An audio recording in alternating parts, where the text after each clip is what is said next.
Good evening. Hello, sir. Hello, how are you? Good to see you. I'm not able to see you on the screen. I'm Yes, sir. wondering why. Can you not? No, it's fine. It's fine. We You can can. see you. A Very very good. warm welcome, sir. Thank you so much, Dr. Shah. Thank you so much. Should we begin? Of course. Yes. Please go ahead. A very good evening to one and all.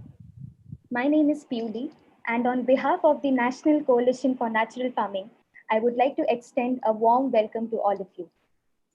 We feel delighted to announce that the coalition is a year old now, and we are immensely happy to celebrate the occasion of our first anniversary with you all today.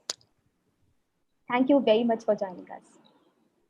Throughout this month of July, we have planned 3 events in which we are bringing all the key stakeholders, including policymakers, philanthropists, influencers, members of our partner organizations, farmers, and community members to come together and celebrate the possibilities of the growing movement of natural farming across the country. Starting today, the first event that we have all gathered here for is a dialogue with policymakers and influencers on how an appropriate policy framework can be evolved that can support and promote the adoption of natural farming at scale in the current context of climate change emergency, malnutrition, economic crisis of farmers, and environmental degradation all around us. We look forward to having an insightful discussion today. To begin with, I would like to invite our chief guest for today's event. It is an honor to have with us Dr. Rajiv Kumar, the Vice Chairman of Niti Aayog.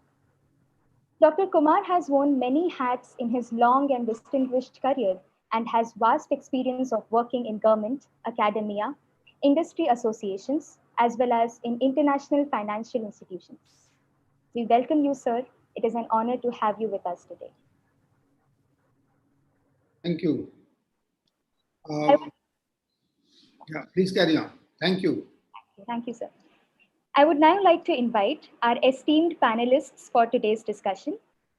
We have with us Shri T. Vijay Kumar, sir, who is the Executive Vice Chairman of Ritu Sadhikara Sanstha, a government corporation for farmers' empowerment, and the ex officio Special Chief Secretary, Agriculture and Cooperation Department, Government of Andhra Pradesh. In his 37 years of government service, Vijay Kumar sir has spent many years in large-scale community mobilization and promotion of livelihoods of rural women, tribal communities, and farmers. We welcome you, sir.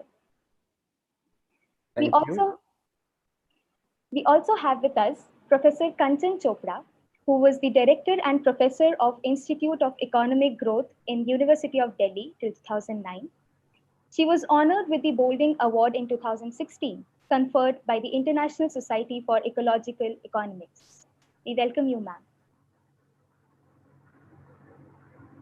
We also have with us Professor Rajeshwar Singh Chandel, who is the Executive Director of the State Project Implementing Unit in the Government of Himachal Pradesh, executing the Prakritik Kheti Kushal Kisan Yojana. He is a senior researcher and academic with over 25 years of experience. Thank you very much, sir, for joining us today.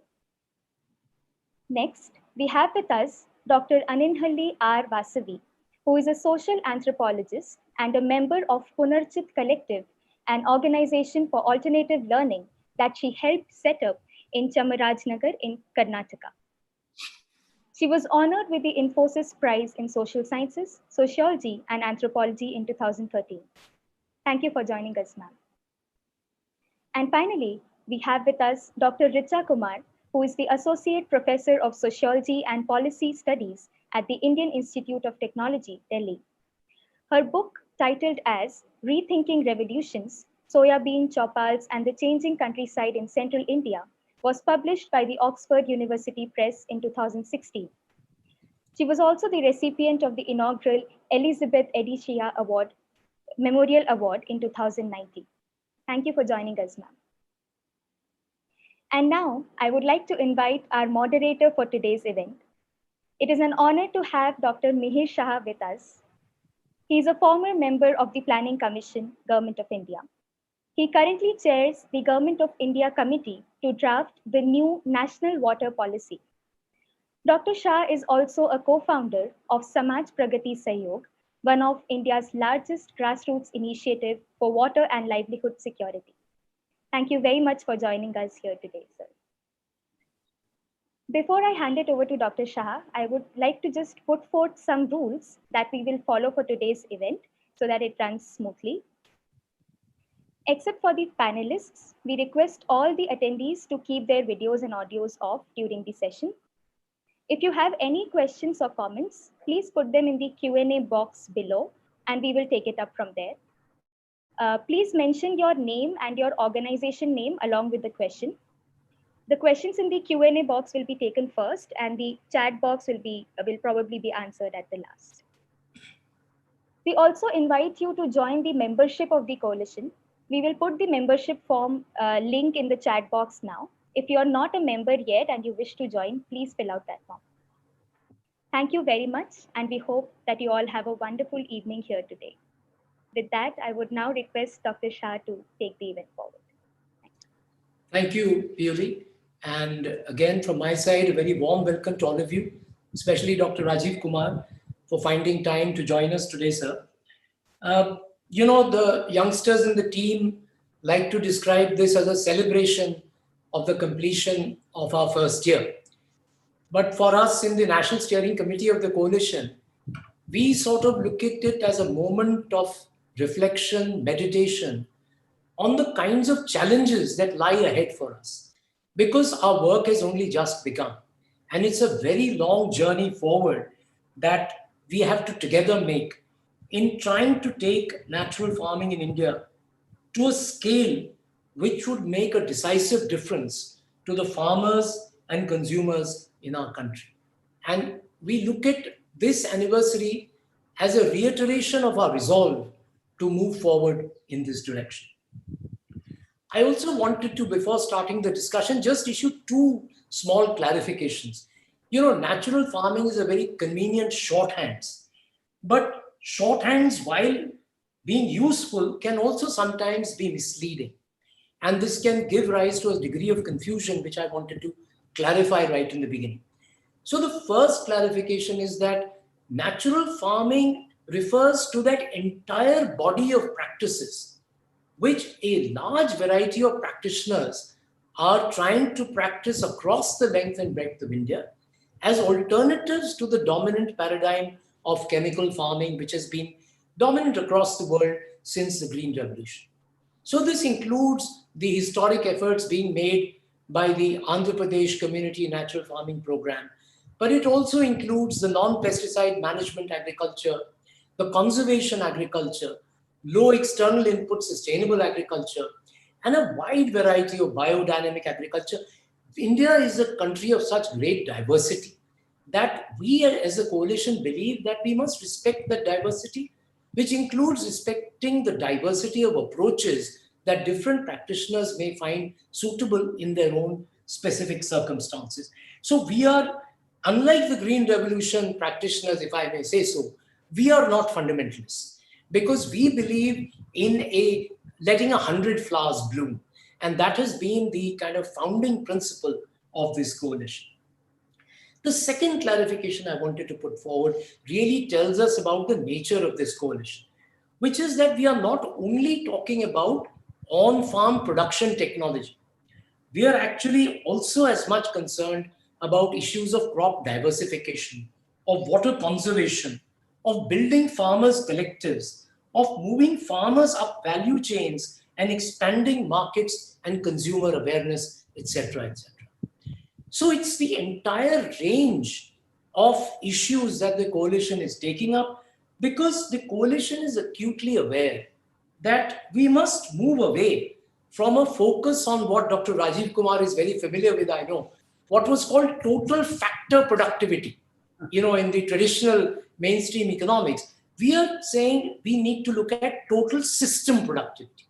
We need to move towards a more systems view of farming, which means it's not only the efficiency of production, but all other associated dimensions. Because what we find in the green revolution paradigm, as research is now showing in the recent paper that we wrote for the Niti Aayog, we have actually emphasized what we call the paradox of productivity. What is happening all over the world is that efficiency of production is increased, but the efficiency of the food system as a whole, in terms of delivering nutritious food sustainably and with little waste, has actually come down. What we are saying is that without understanding the critical role of soil health, the entire microbial system, the much wanted single crop productivity gains are becoming, in fact, even they are becoming more and more impossible. So what we are saying is, what we are arguing is that in fact today all over the world, diverse cropping systems are leading to greater resilience, higher nutritional outcomes, sustainability, and even greater productivity than the existing dominant paradigm. In this context, therefore, in today's discussion, what we want to focus on are the policy levers that will enable us to move more rapidly forward in carrying natural farming to scale. Because without an appropriate policy framework, as Dr. Rajiv Kumar would appreciate, it will be very difficult to scale up the efforts of thousands of farmers who are already moving forward in this direction. We have identified 4 broad themes for today's discussion, but I just wanted to emphasize that the discussion is by no means to be limited to these 4. I would welcome the panelists and the audience to actually identify other issues, but we thought that at least to keep some focus in the discussion, we would talk about the structure of subsidies, the need to diversify public procurement to incentivize crop diversification, the urgent need to provide financial incentives for providers of ecosystem services, and finally, to firm up the evidence in favor of whichever paradigm of farming that we want to promote. Because it must be science-based policy, it must be evidence-based policy that we try to take forward as we try to scale the whole effort of natural farming. So let me begin by requesting Dr. Rajiv Kumar. He was introduced briefly earlier, but if I have to ask the audience a simple question, who is the biggest champion of natural farming in the policy space in India? There is no doubt that we come up with one name, and that is the name of Dr. Rajiv Kumar. And therefore, we are extremely privileged and honored, sir, to have you with us today. And I would now request you to say a few words in your inaugural remarks. I must say we are going to try and keep it as much in a discussion forum, because I know, Rajiv, you don't like long speeches. You are quite averse to that kind of mode of discourse. So we are going to try and today keep it in a very engaged discussion format. But I would request you to give some inaugural remarks so that sets the tone for our discussion. Dr. Rajiv Kumar. Thank you very much, Dr. Shamir Shah, and real privilege to share this platform with you. I've been a follower of your work for a very long time. I've admired your work on water conservation and otherwise. And congratulations to you and all the rest for having established this organization on natural, the National Coalition for Natural Farming. And congratulations on reaching the first anniversary. As you rightly said, it's a long road ahead, but as we know, you have to take the first step in a 20,000 league march that you might have to do going forward. So this is the first step that we go, and I completely agree with you that we have to let 100 flowers bloom, and therefore I have actually been at a little bit of odds with with somebody whom I respect a lot and who is in some sense the initiator of Prakritik Kheti, which is Shri Subhash Palekarji, who has taken a view, unfortunately, that is either my way or the highway so far. And I've been at great pains, and gone to great lengths to discuss with him, to try and convince that there is merit in as large a country, as diverse a country, as amazing a country as ours, with all the agro-climatic zones and its own difficulties, to let the people do what they can do to adapt the system. And the way I define natural farming is chemical-free farming, and I think it's broad enough to accommodate everybody, if you like. But I think it is important to emphasize that it has to be chemical-free, and that is the paradigm shift that we are looking for. And I hope all of us, will agree that this is the differentiation. This is the differentiator, as it were. So it accommodates biofertilizers and all the rest. I mean, I don't want to go into details because I take your advice very seriously about trying to remain as short, as succinct as possible. Now, so having said that this is the broad canvas that we're working on, and therefore we let everybody who wants to come and join in. I think that's the way to take it forward, and that. So now the second thing that I wanted to talk about is that, my experience of 2.5 years, and I must, by the way, thank people like Subhash Palekar and Vijay Kumar, who have introduced me to natural farming. Because I didn't know any, and I've learned a lot in the last 2 years, huge amounts. But that's the wonderful part of being, a person who, who wants, in a place that I am at the moment, that you learn every day, as it were. The second thing is that it's you talked about consumer welfare and farmers' income. But what my experience is that natural farming is probably critical to save the planet, and to save this country, and that's what we need to talk about. We have this only one planet to live in.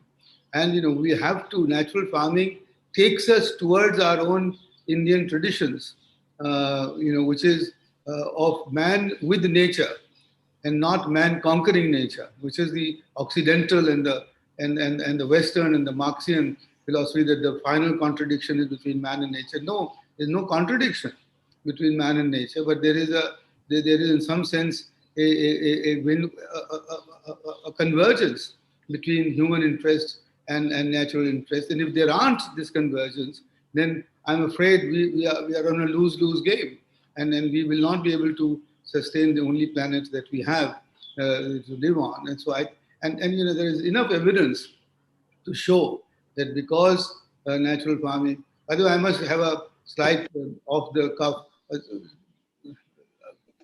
little remark that it's nice to be distracted by Chandel working in a car and to see that this technology permits this at the moment. It's wonderful, very good. But anyway, but the point is that water conservation, soil, our organic carbon improvement in the soil, and prevent our land from getting barren, to get the microbial activity going, to regenerate that, to get the micronutrients being generated from the earth, etc. I think, and get the plants and the humus to absorb moisture from the air, where I'm told by somebody like Victor Yane that there are 6 times the amount of moisture that you have up there than you have in surface and groundwater. Incredible. Now, if you can do all of that, I think natural farming, and then the quality of the food that you produce gets the health benefits to our people. I mean, amazing health benefits. Today, I was actually talking to a group of people who have huge gaushalas, and they had come to the Niti Aayog for the first time ever. They had entered those hallowed buildings, and said, that, and they were telling me that, sir, why don't you talk about MSP, which is higher for natural farm products than for the chemical produced product. Now, I think that's a very good policy suggestion going forward. But will we be able to do it?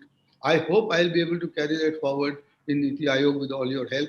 And that's one policy intervention that we should be thinking of very seriously, because the nourishment content of these output is much higher than what we produce out of the chemical farming. And it's time that we take the step in India, that we start valuing our agricultural output on the nourishment content of those outputs rather than only on the food and fiber content that we have. And I think that's the way to go. And I think we need our academics, to talk about this and to also, and in some sense, deduct from the output which is unhealthy, which has created, environmental impact, a negative environmental impact, which has created a health impact. I think this is, and I remember Pavan Sukhdev, who's Oxford-based, talking about this, a holistic cost-benefit analysis, and then comparing, the natural farming to the thing. Because I'm quite, I'm quite almost fed up actually by people telling me to just compare yields to yields. Yields about what? And yields at what cost? Now, unless you do that, I mean, there's no comparison. It's not comparing apples to apples. And the entire community of our so-called agro-scientists is insisting on that, which I hope will change with the help of the academics. And I would really like to have these studies done under the aegis of Niti Aayog going forward, if we can. Now, the only other, as I said, I'll try and keep it as short as I can. The only other point that I wanted to make, I wish to make, is that we need now models of natural farming, of Prakritik Kheti, to suit the different agroclimatic conditions in our country, and also to suit the entire diversification of agriculture. For example, when I see Chandel, it's a good time to talk more and more about horticulture and how natural farming is going to be, used there. And why not also about fisheries and dairying and also, poultry. I mean, all of that whole agro system can shift towards a if you like, chemical, based inputs, if you think, and there is a cycle, which can be created, which is in some sense a virtuous cycle, of inputs coming from each other, and sort of, and I think that's the way to do it. And so far, the discussion has remained largely confined to cereal and other crops, agriculture. I think it's time to broaden that, that discussion as well. And finally, I think it's time now to start collecting the evidence, as you said, Dr. Shah, because I learned another good phrase today with one of my colleagues. There's no point establishing the truth by more aggressive assertion. I mean, that's not the way to do it, And I think it's time to create the evidence. And I'm glad to report that after a lot of nudging, as it were, I've had the ICAR and ICRA signed an MOU to do the studies and to do field studies. I've written to 17 agricultural universities. Some of them have responded. I went to GB Pant in Pantnagar, and the vice chancellor was good enough to respond. We now need these studies. We now need these studies in large measure, but done in a manner which is scientific to be holistic and not scientific to be reductionist, which is what we're trying to do. And I think that's the way to take it forward. So I think we are at the cusp of a major change. I think India can show the way to the world going forward, not because of any other thing, because it's our necessity.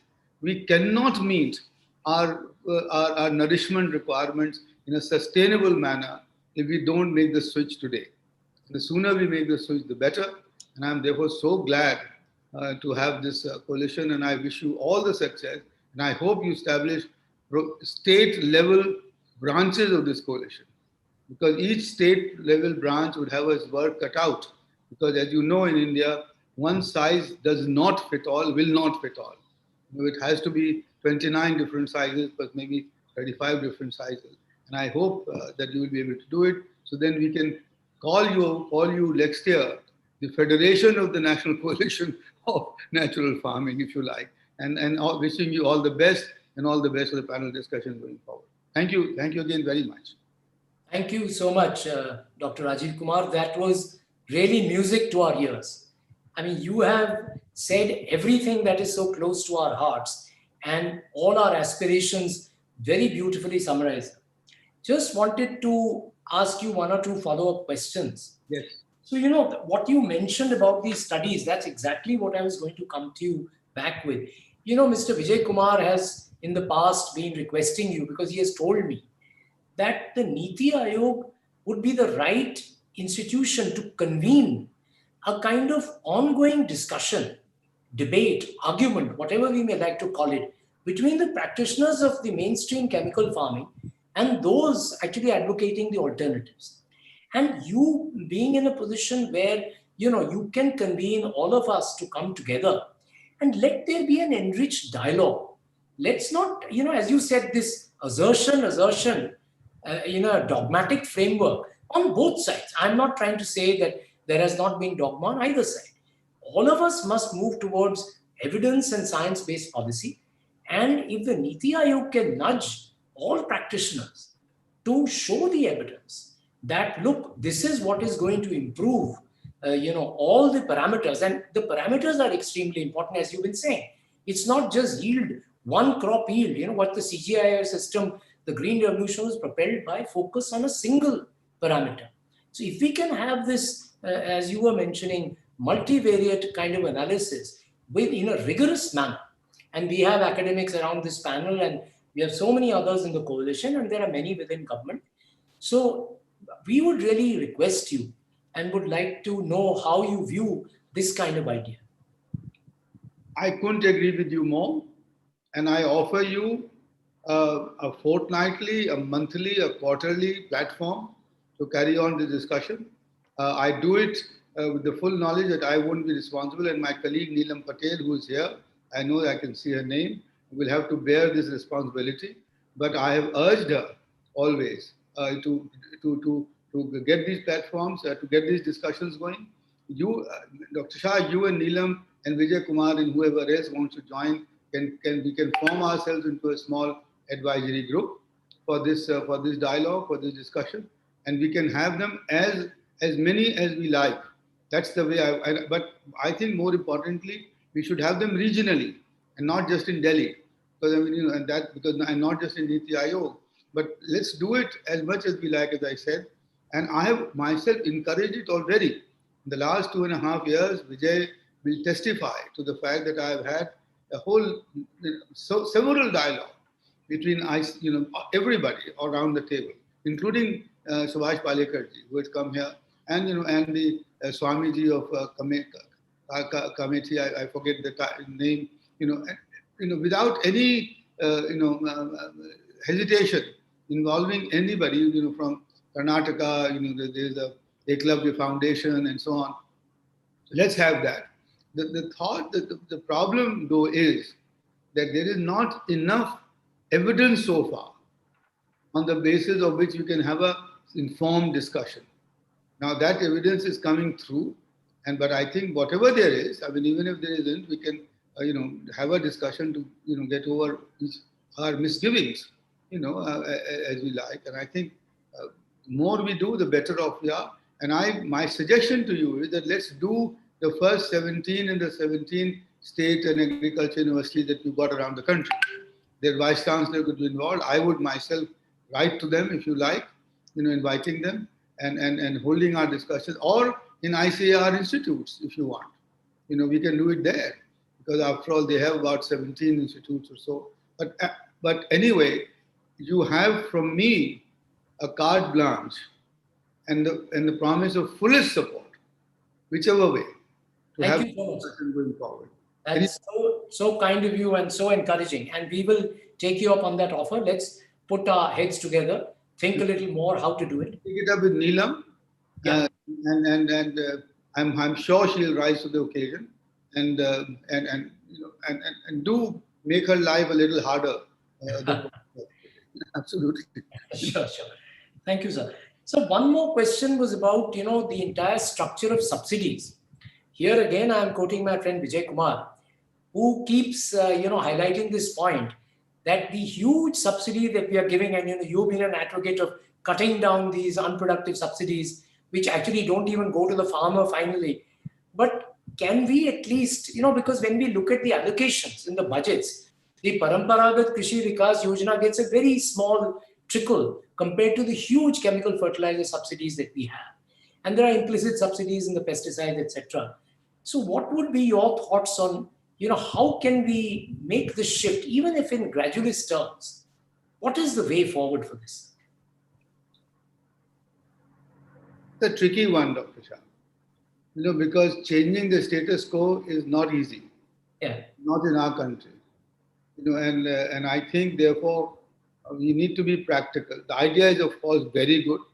Vijay has gone at great lengths to show that if you give whatever you give to the natural farming, you will save multiples of that from reduction in the electricity subsidy or the fertilizer subsidy that you got. But we are completely used to that. And I must say that to quote the Prime Minister, he was telling us that we need to be very careful because today the farmers feel entitled to burn their crops on the field. That's the situation that we have reached. They are asking that, oh, you don't want me to burn my stubble in the field, pay me something. That's what some people have said. Now, so to move the needle from there to this, now that's one part of it which is different. So we can't do it. We can't raise the allocation for natural farming at the cost of what we've got at the moment in status quo. It will take a long time. But we can surely improve the allocation. We can increase the allocation for natural farming, etc.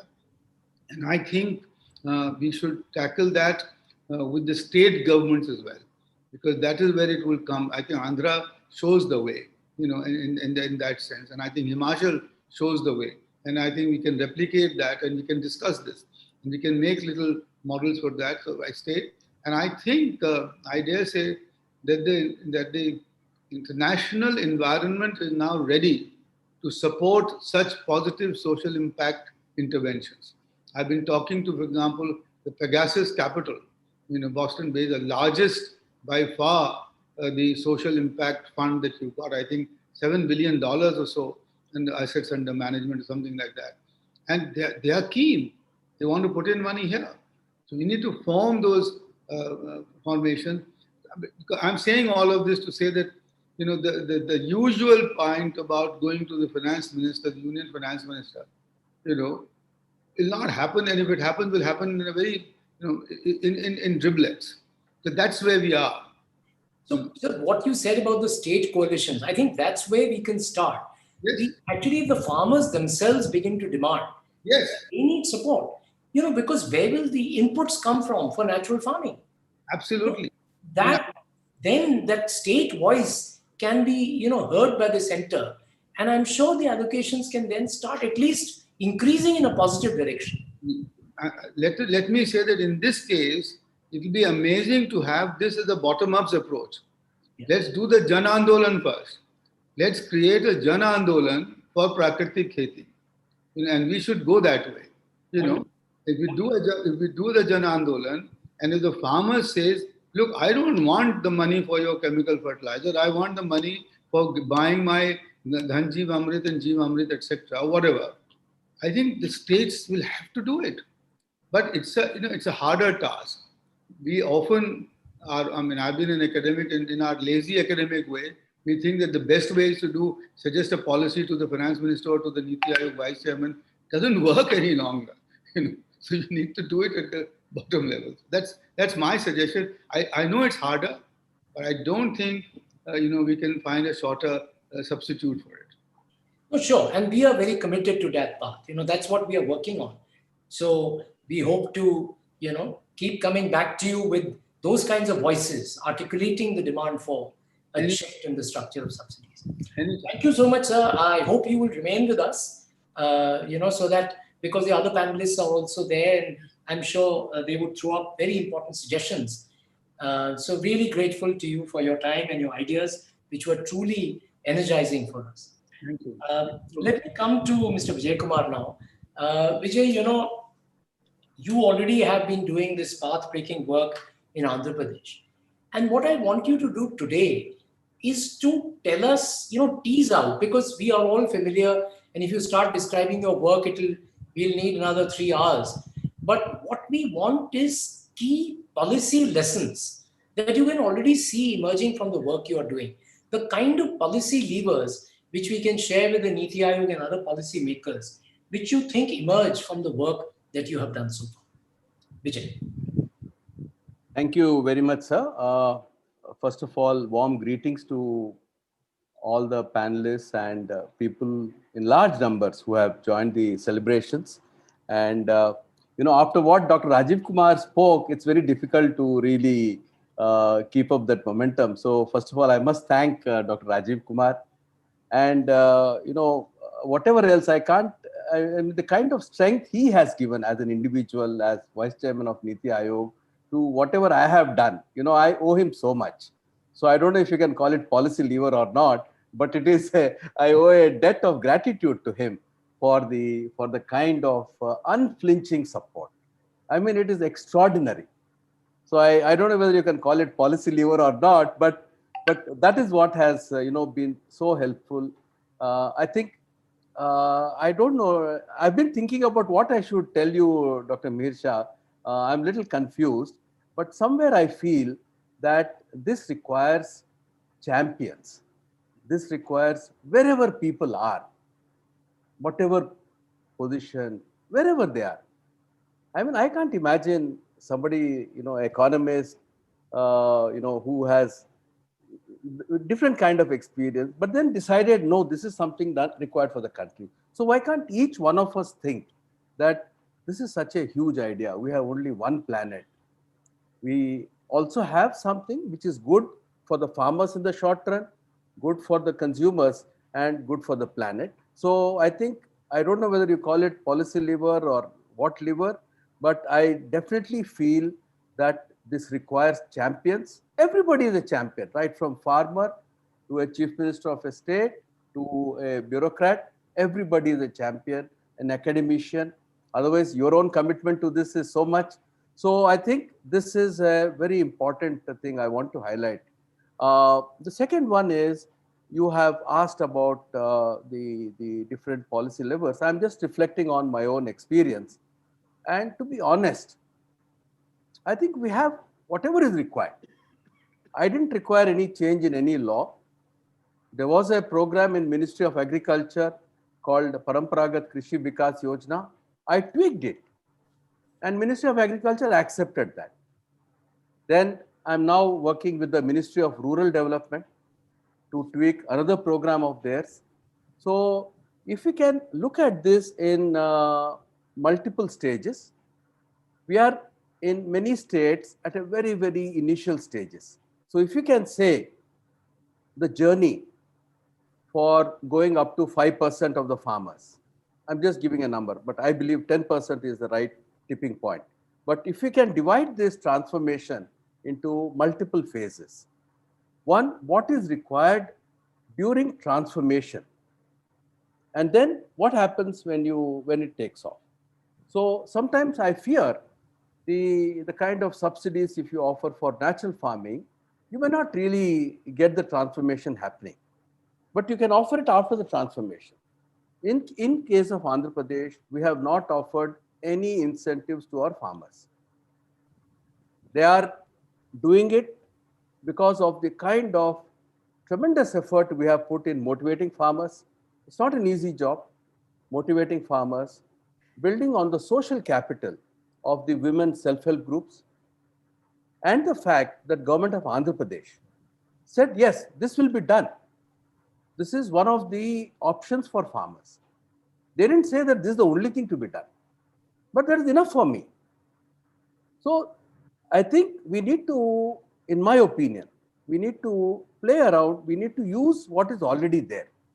In the first phase of transformation, there is no doubt there is a lot of effort to be made at the ground level.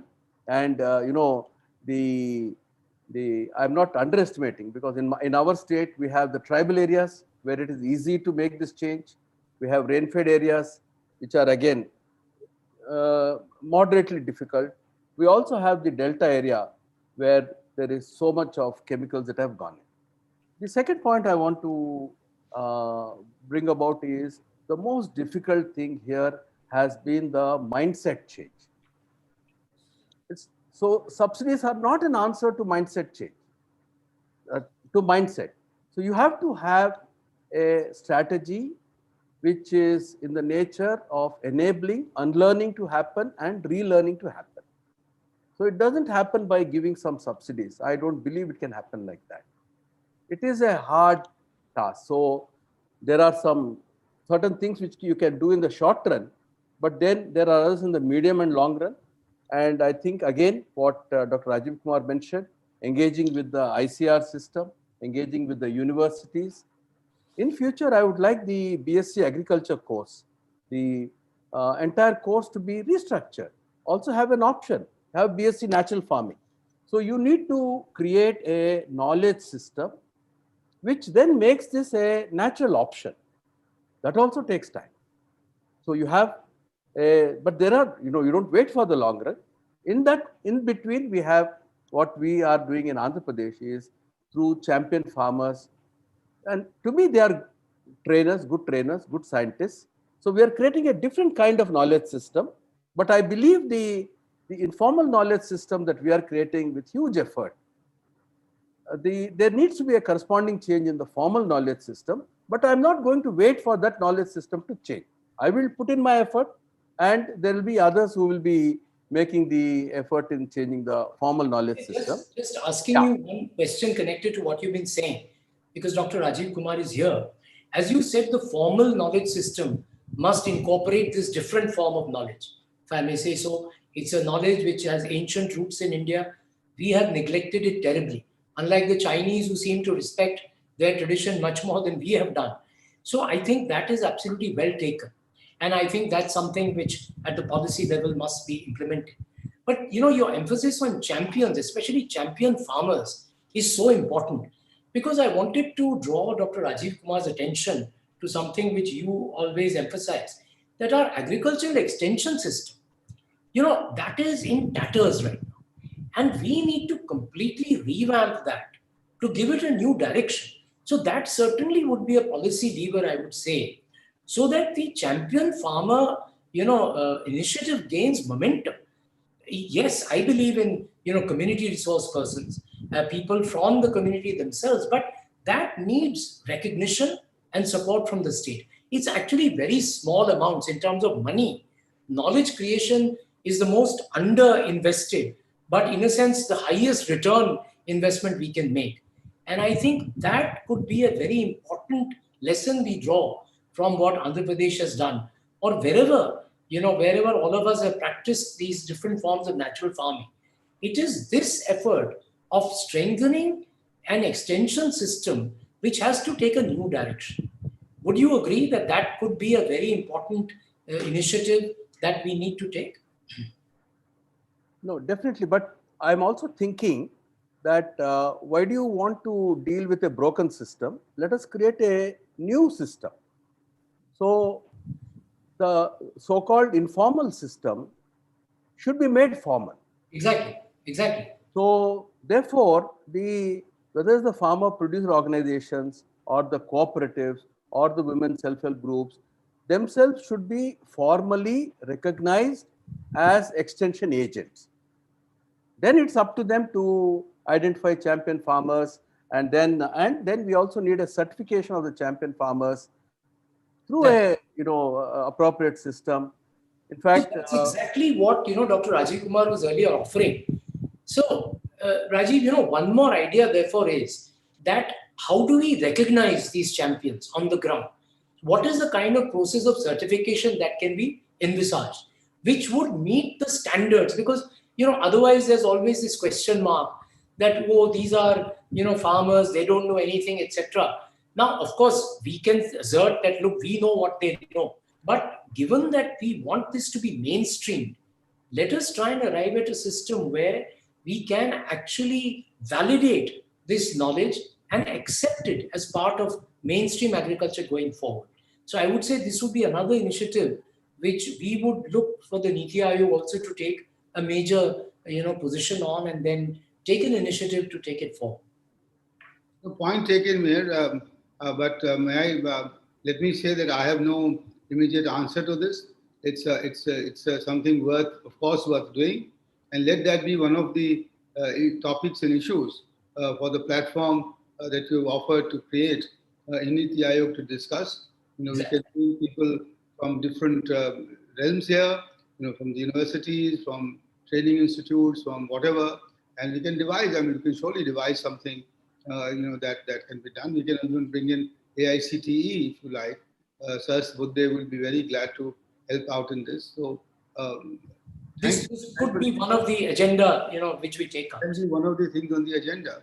Yes. Forward about how to certify or recognize champion farmers who can then go around, and I'm sure that will be done. That's right. Vijay, I'll come back to you later because I thought we should move on to. We have Professor Kanchan Chopra with us, one of the veterans, who's been advocating these ecological approaches, for I can't even remember since when. And Kanchan, I was keen to ask you about this idea about ecosystem services. This is an idea now that just taken off across the world.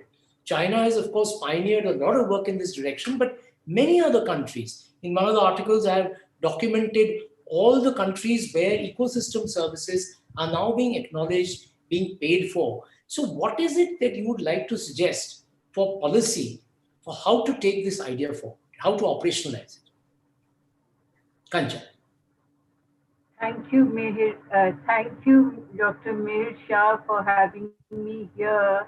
And I would like to begin by saying that I'm very glad to hear all that Dr. Rajiv Kumar has told us.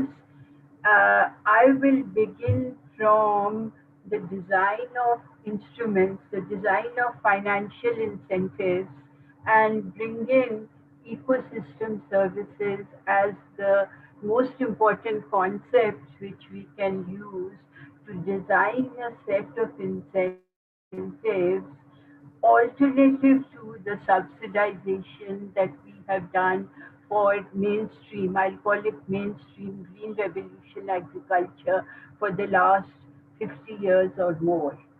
Now, what are ecosystem services? Agriculture operates in an ecosystem context, in different kinds of ecosystems. And each ecosystem provides us with a number of services. Back in the early years of this century, when we were working for the Millennium Ecosystem Assessment, we identified 4 kinds of ecosystem services. Provisioning, which we all know, food, water, wood, fuel, fiber. Regulating, water purification, climate, flood, and so on. Cultural, aesthetic, spiritual, and supporting, which is soil formation, and so on. Now, as the agriculture is practiced, it has been violating a basic tenet of economics to begin with, that income can be sustained only if capital is kept constant. We have not kept the capital, the natural capital that sustains agriculture constant. The soil and water, even water quality has been impacted largely by the kinds of ways in which we have practiced agriculture. Then the second point I want to make is that we have to appeal to the farmers. And although I agree a great deal with the bottoms-up initiative, I would like to connect this at the national level with the doubling of farm income kind of initiatives of the government. Now, agriculture as practice has focused on only one provisioning service, and that is yield of grain. Now, what about other provisioning services, other regulating services, and supporting services?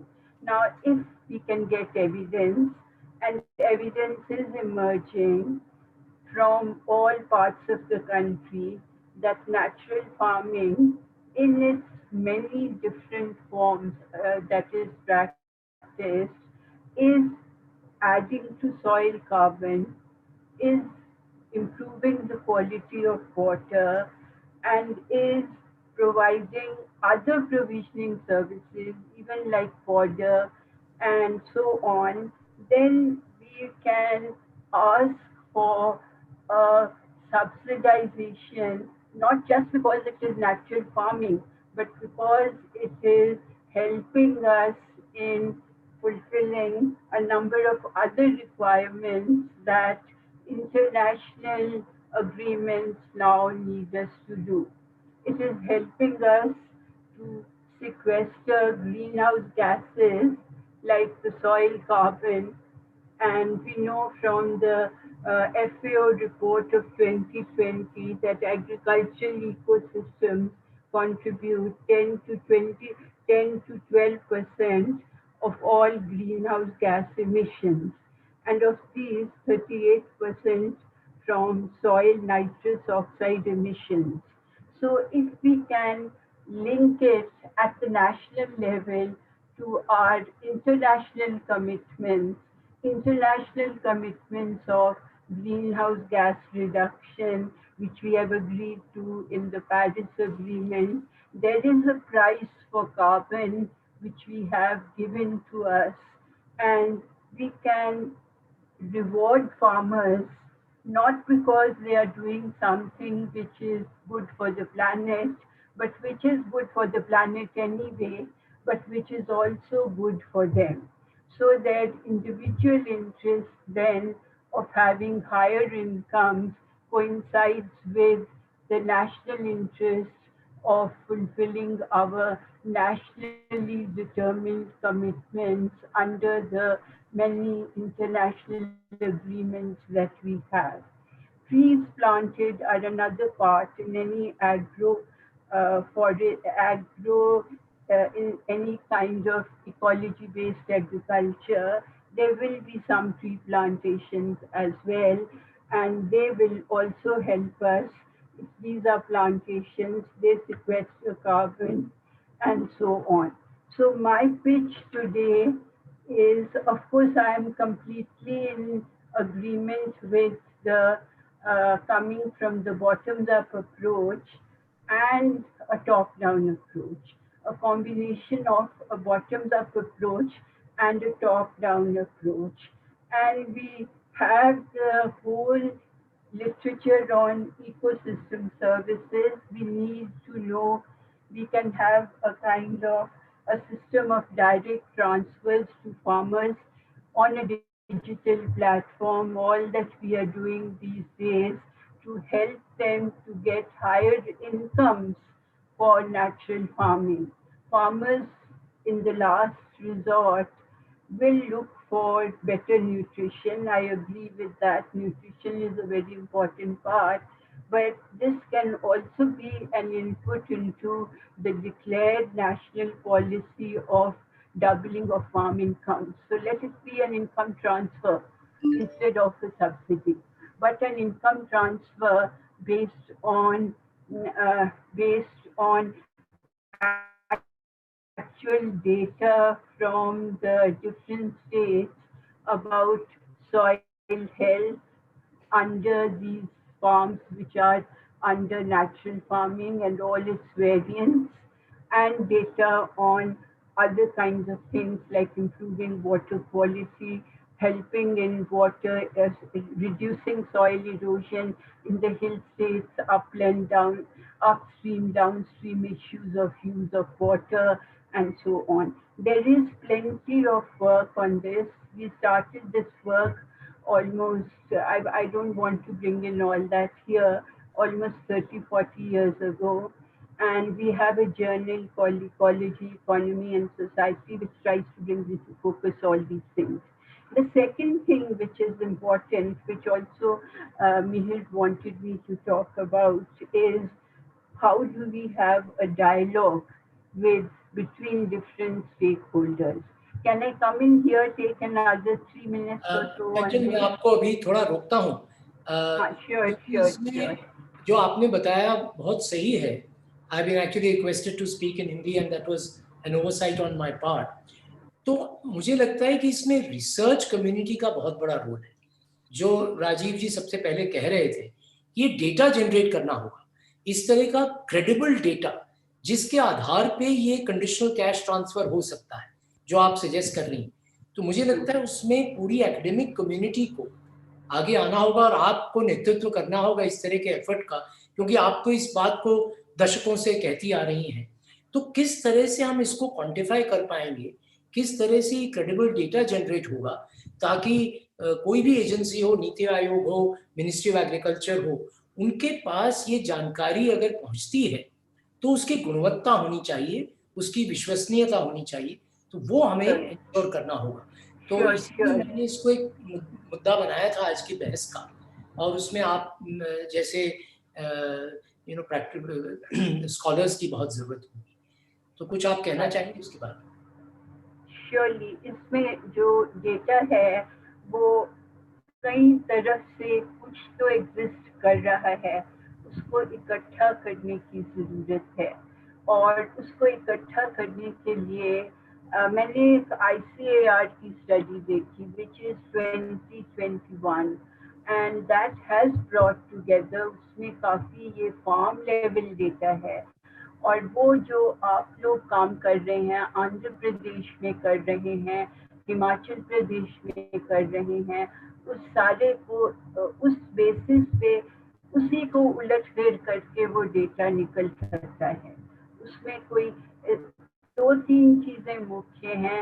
Soil health है और trees का carbon sequestration है, अगर trees involve हैं, plantation trees हैं जैसे apples in Himachal Pradesh and all that. फिर इसी तरह से कुछ और चीज़ें हैं जैसे वाटर क्वालिटी, वाटर क्वांटिटी। ये 3-4 चीज़ें हैं जिनके बेसिस पे जो आप काम आंध्र प्रदेश में, हिमाचल में कर रहे हैं, उस सब में अगर ये डेटा हो तो उससे फिर कार्बन कंटेंट निकालना और उससे लिंक करना टू द इंटरनेशनल रिक्वायरमेंट्स, वो एक छोटा सा नेक्स्ट स्टेप का एक्सरसाइज है, जिसके लिए सेंटर में किसी को बैठकर या जिसको थोड़ा सा उस दोनों वर्ल्ड्स के बारे में पता हो, उसको वो ऐसा कोई हमारा I can look for someone in the Indian society for ecological economics जो इसमें हेल्प कर सकते हैं. No, that would be really helpful, and I think we need a whole community of researchers. So we will look towards people like you, Kanchan. I know Dr. Rajeshwari Raina is listening in today. So people like you would have to put your heads together to try and help us.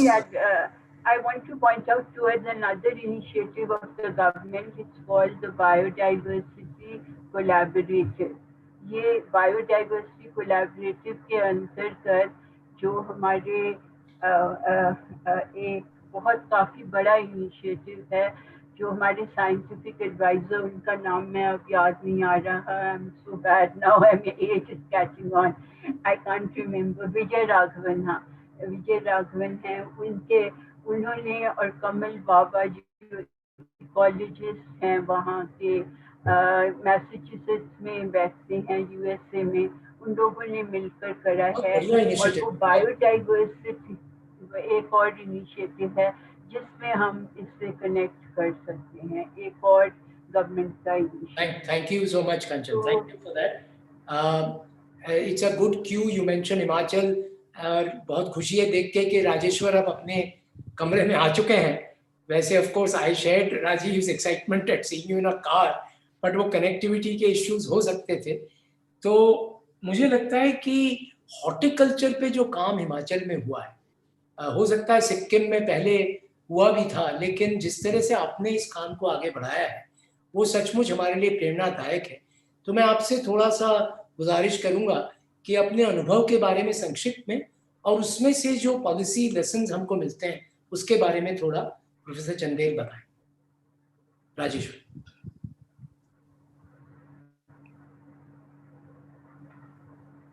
I think you might be muted.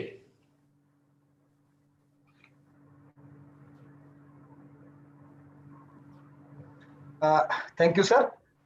सबसे पहले first anniversary पर national कोalition और natural farming कोalition को आप बधाई। आपने हिमाचल प्रदेश को मौका दिया। सबसे पहले मैं आभार व्यक्त करूंगा। We are really grateful to Rajiv sir. He is the greatest force behind all synergy to the government of Himachal Pradesh, which is enabling us to work on mission mode. I would also thank Vijay sir. He is the first force to trigger this mission in Himachal Pradesh. आपका बहुत बहुत धन्यवाद sir. Himachal Pradesh का जो culture है, economy है, lifestyle है, it is different from all states. This is one of the richest state of the country. लगभग 10,000 करोड़ का बिजनेस वेजिटेबल्स और एप्पल का है। But everybody will be surprised to know that we are contributing around 1.5% higher pesticide residue from our mountains. So this is due to the fact that every orchardist has the package of practices. A booklet with them. उनके पास एक किताब है जिसमें 16 छिड़काव तक का वर्णन है और हर स्टेज का वर्णन है। And then when a orchardist who gets around 50 lakh, 60 lakh, 70 lakh per annum, उसको लगता है मुझे कोई भी कीड़ा अपने पास नहीं आने देना, इसलिए मैंने सब छिड़काव करने हैं। ये हमारे साथ एक त्रासदी हुई है। जो शुरू में जब गुजरात के जो आजकल माननीय गवर्नर है हिमाचल प्रदेश आए, उनको लगता था पहाड़ इससे बचा है। जैसे जैसे वो पहाड़ में और अंदर जाते गए, उनको लगा कि पहाड़ अंदर तक और कंटेमिनेटेड हो चुका है। फिर पहली बार जब सुभाष पालेकर जी हिमाचल प्रदेश में उन्होंने यहाँ पे जब ट्रेनिंग करवाई, तो पूरे प्रदेश में एक बहुत बड़ा डिबेट शुरू हो गया। ये धोती कुर्ते वाला क्या हमें सिखाएगा कि खेती कैसे होगी? वैज्ञानिक एकदम बाहर आ गए। मैं यूनिवर्सिटी सिस्टम से हूँ, इसलिए all were there was a great big heart burning, ये कैसे होगा, क्यों होगा। But ultimately the then governor Acharya Devvrat ji, उन्होंने एक बहुत छोटी टीम के साथ काम करना शुरू किया और हमें भी लगता था कि हम कुछ क्रॉप्स पे कर पाएंगे जो हमारी ट्रेडिशनल क्रॉप्स है, which require very less water, which are resistant to biotic abiotic stresses. और हिमाचल प्रदेश में जब पहले साल हमने 500 फार्मर के पास जाने का टारगेट रखा, तो वी कुड ट्रांसफॉर्म 2,669 फार्मर्स। आज हिमाचल की ये सिचुएशन है कि एवरीबॉडी नोज कि this will happen and this will have to happen. ये आज हिमाचल प्रदेश की स्थिति बनी है। एप्पल हमारे लिए सबसे चैलेंजिंग एक क्रॉप थी और एप्पल ऑर्चर्डिस्ट का एक हिमाचल का एक स्टाइल है अपना। They even don't rely on the universities to update their knowledge system. अगर मेरे खेत में इटली का स्प्रूनर आएगा तो मेरे पड़ोसी के स्विट्जरलैंड का आएगा। ये स्टाइल अप्रोच इसके बीच में है। थोड़ा सा संक्षिप्त में राजेश्वर, क्योंकि मैं अब इसको बैकग्राउंड के साथ अब कंक्लूड कर रहा हूँ। यहाँ पर हम लोगों ने एक जो विजय सर ने कहा कि जो हमारा एक फॉर्मल ब्रोकन सिस्टम एक्सटेंशन का, हमारी जो सबसे बड़ी सक्सेस हिमाचल में रही है, we could revamp that broken formal extension system of the department. और हम लोगों ने बिना एडिशनल फंडिंग के आत्मा परियोजना को इस काम में लगाया और पहले साल हम लोगों ने बड़ी इंटेंसिव ट्रेनिंग इनके करवाई and it was both way. हमारी लर्निंग्स फार्मर से आती थी, हम कुछ फार्मर को सिखाते थे।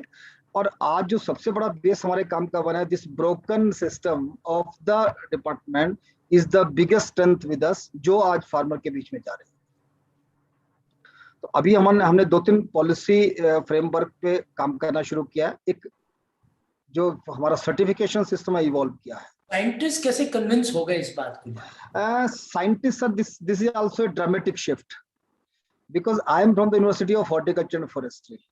So first I took my good friends कि यार हमें करना पड़ेगा क्योंकि गवर्नर साहब को मनाना है। एंड इन दैट वे हमने कुछ फंडिंग की स्टेट गवर्नमेंट से, दोनों यूनिवर्सिटीज को, but today we have a very good team of the scientists from both universities. They are doing very good. Even आज मैं अभी जब गाड़ी में आ रहा था, हम एक खेत से ही आ रहे थे, सेक्रेटरी एग्रीकल्चर हमारे साथ थे. So they have developed a very good model based on this DNF on high density apples. So this is something very unique we have evolved in this moment state.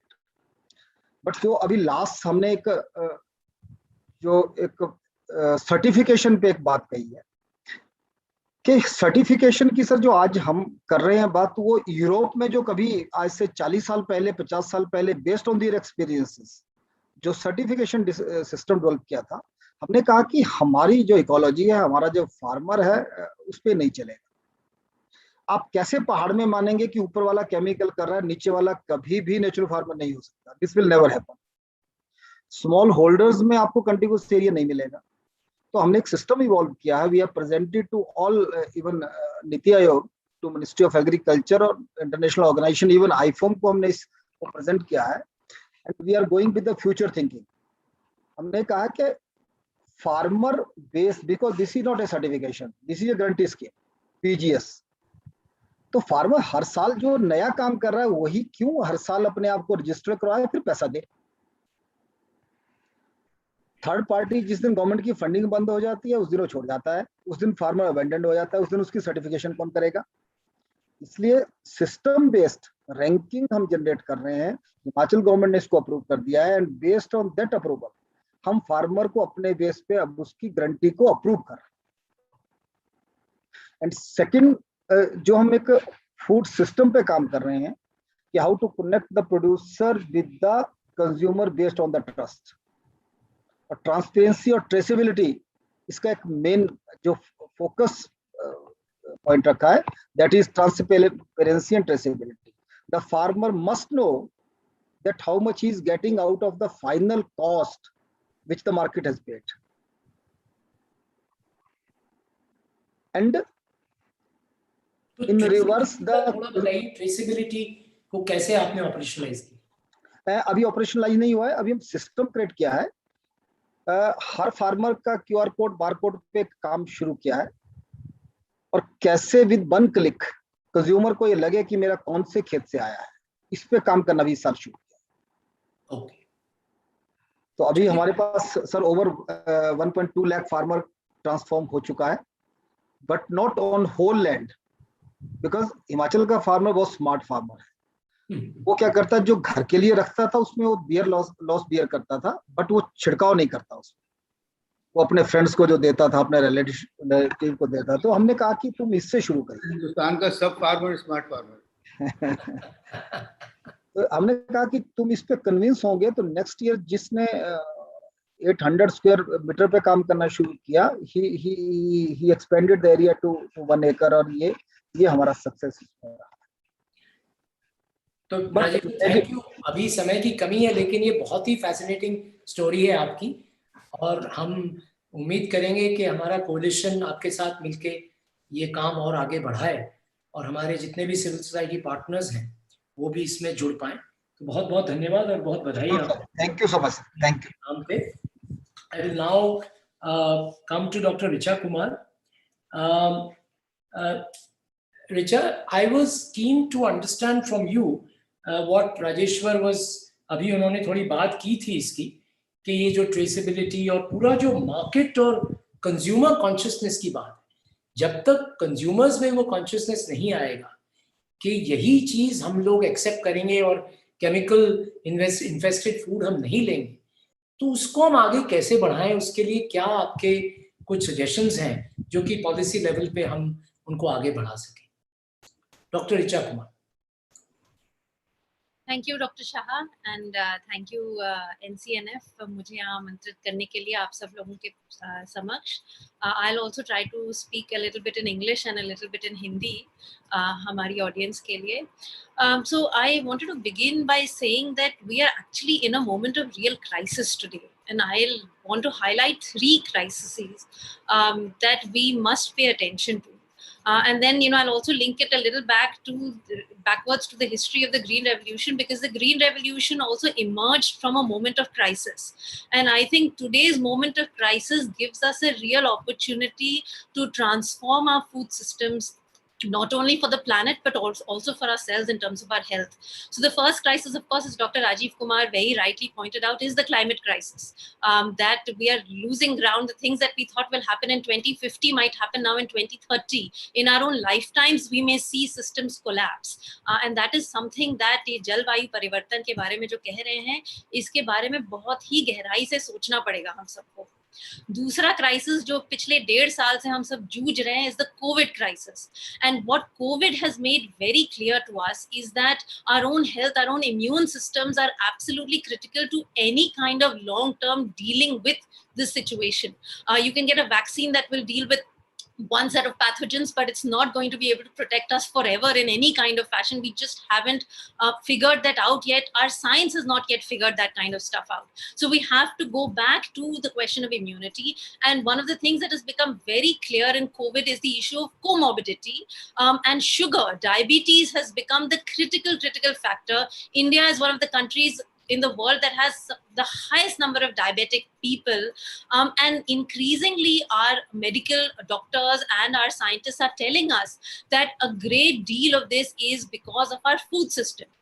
The kinds of foods that people are now consuming, highly processed foods, highly polished wheat and rice, sugar, white sugar.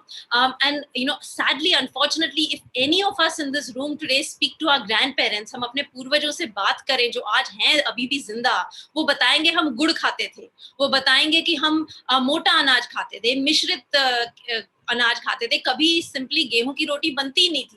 चाहे जितना भी ऊंची जाति का परिवार हो, वो उसमें कुछ ना कुछ जौ या चने का मिश्रण होता था. एटलीस्ट नॉर्थ इंडिया में तो होता ही था. तो सीजन के हिसाब से अनाज हमारा अलग अलग बदल जाता था, बट वो सारी पद्धतियां हम भूल गए हैं. इसका एक बहुत मुख्य कारण है हमारी जो 40-50 साल पुरानी जो पॉलिसीज रही हैं. हमने जिस फ्रेमवर्क में सोचा था पॉलिसीज के बारे में, ग्रीन रेवोल्यूशन को जिस तरीके से प्रमोट किया गया, तो उसमें rice, wheat, sugarcane, these were the 3 crops that got the maximum amount of support, both in terms of input subsidy as well as in terms of an output purchase guarantee at MSP. And our farmers shifted to that. These were incentives, policy incentives that created this shift, which have led to a huge shift in diets of consumers and created havoc in our system today. So that's the second crisis we do need to recognize, and we definitely need to address. And in this, I also want to say, highlight the role of corporations and companies, not on the farmer side. There's enough that has been said on that side. But the fact that you go to a village today, and I am an anthropologist and have traveled around, पहले आपको पानी देते थे, गुड़ के साथ पानी दिया जाता था. अब आप गांव में जाओगे तो it is safer to drink Coca-Cola. Coca-Cola is available in every village in this country, and a packet of biscuits. वो जो सिस्टम ही था पुराना, वो खत्म हो गया है. एक तरीके से पद्धतियां बदल गई हैं. Cultures have changed, food cultures have transformed, and this is linked very deeply to our policy making. So while Dr. Kumar, I really do appreciate your point about Jan Andolan. I think we do need to recognize historical policy incentives that have been provided to farmers and consumers. In some senses, the cheap rice and wheat led to a shift away from millets, also disincentivized our millet farmers. And finally, just on this little bit of incentives to farmers, being in a village in Punjab with fields burning all around, it's those women, children, men, laborers, farmers in Punjab who have actually paid the highest cost of stubble burning. We sit here in Delhi and we complain that हमारे वायु में प्रदूषण कर दिया इन लोगों ने, and they are asking for money to be paid.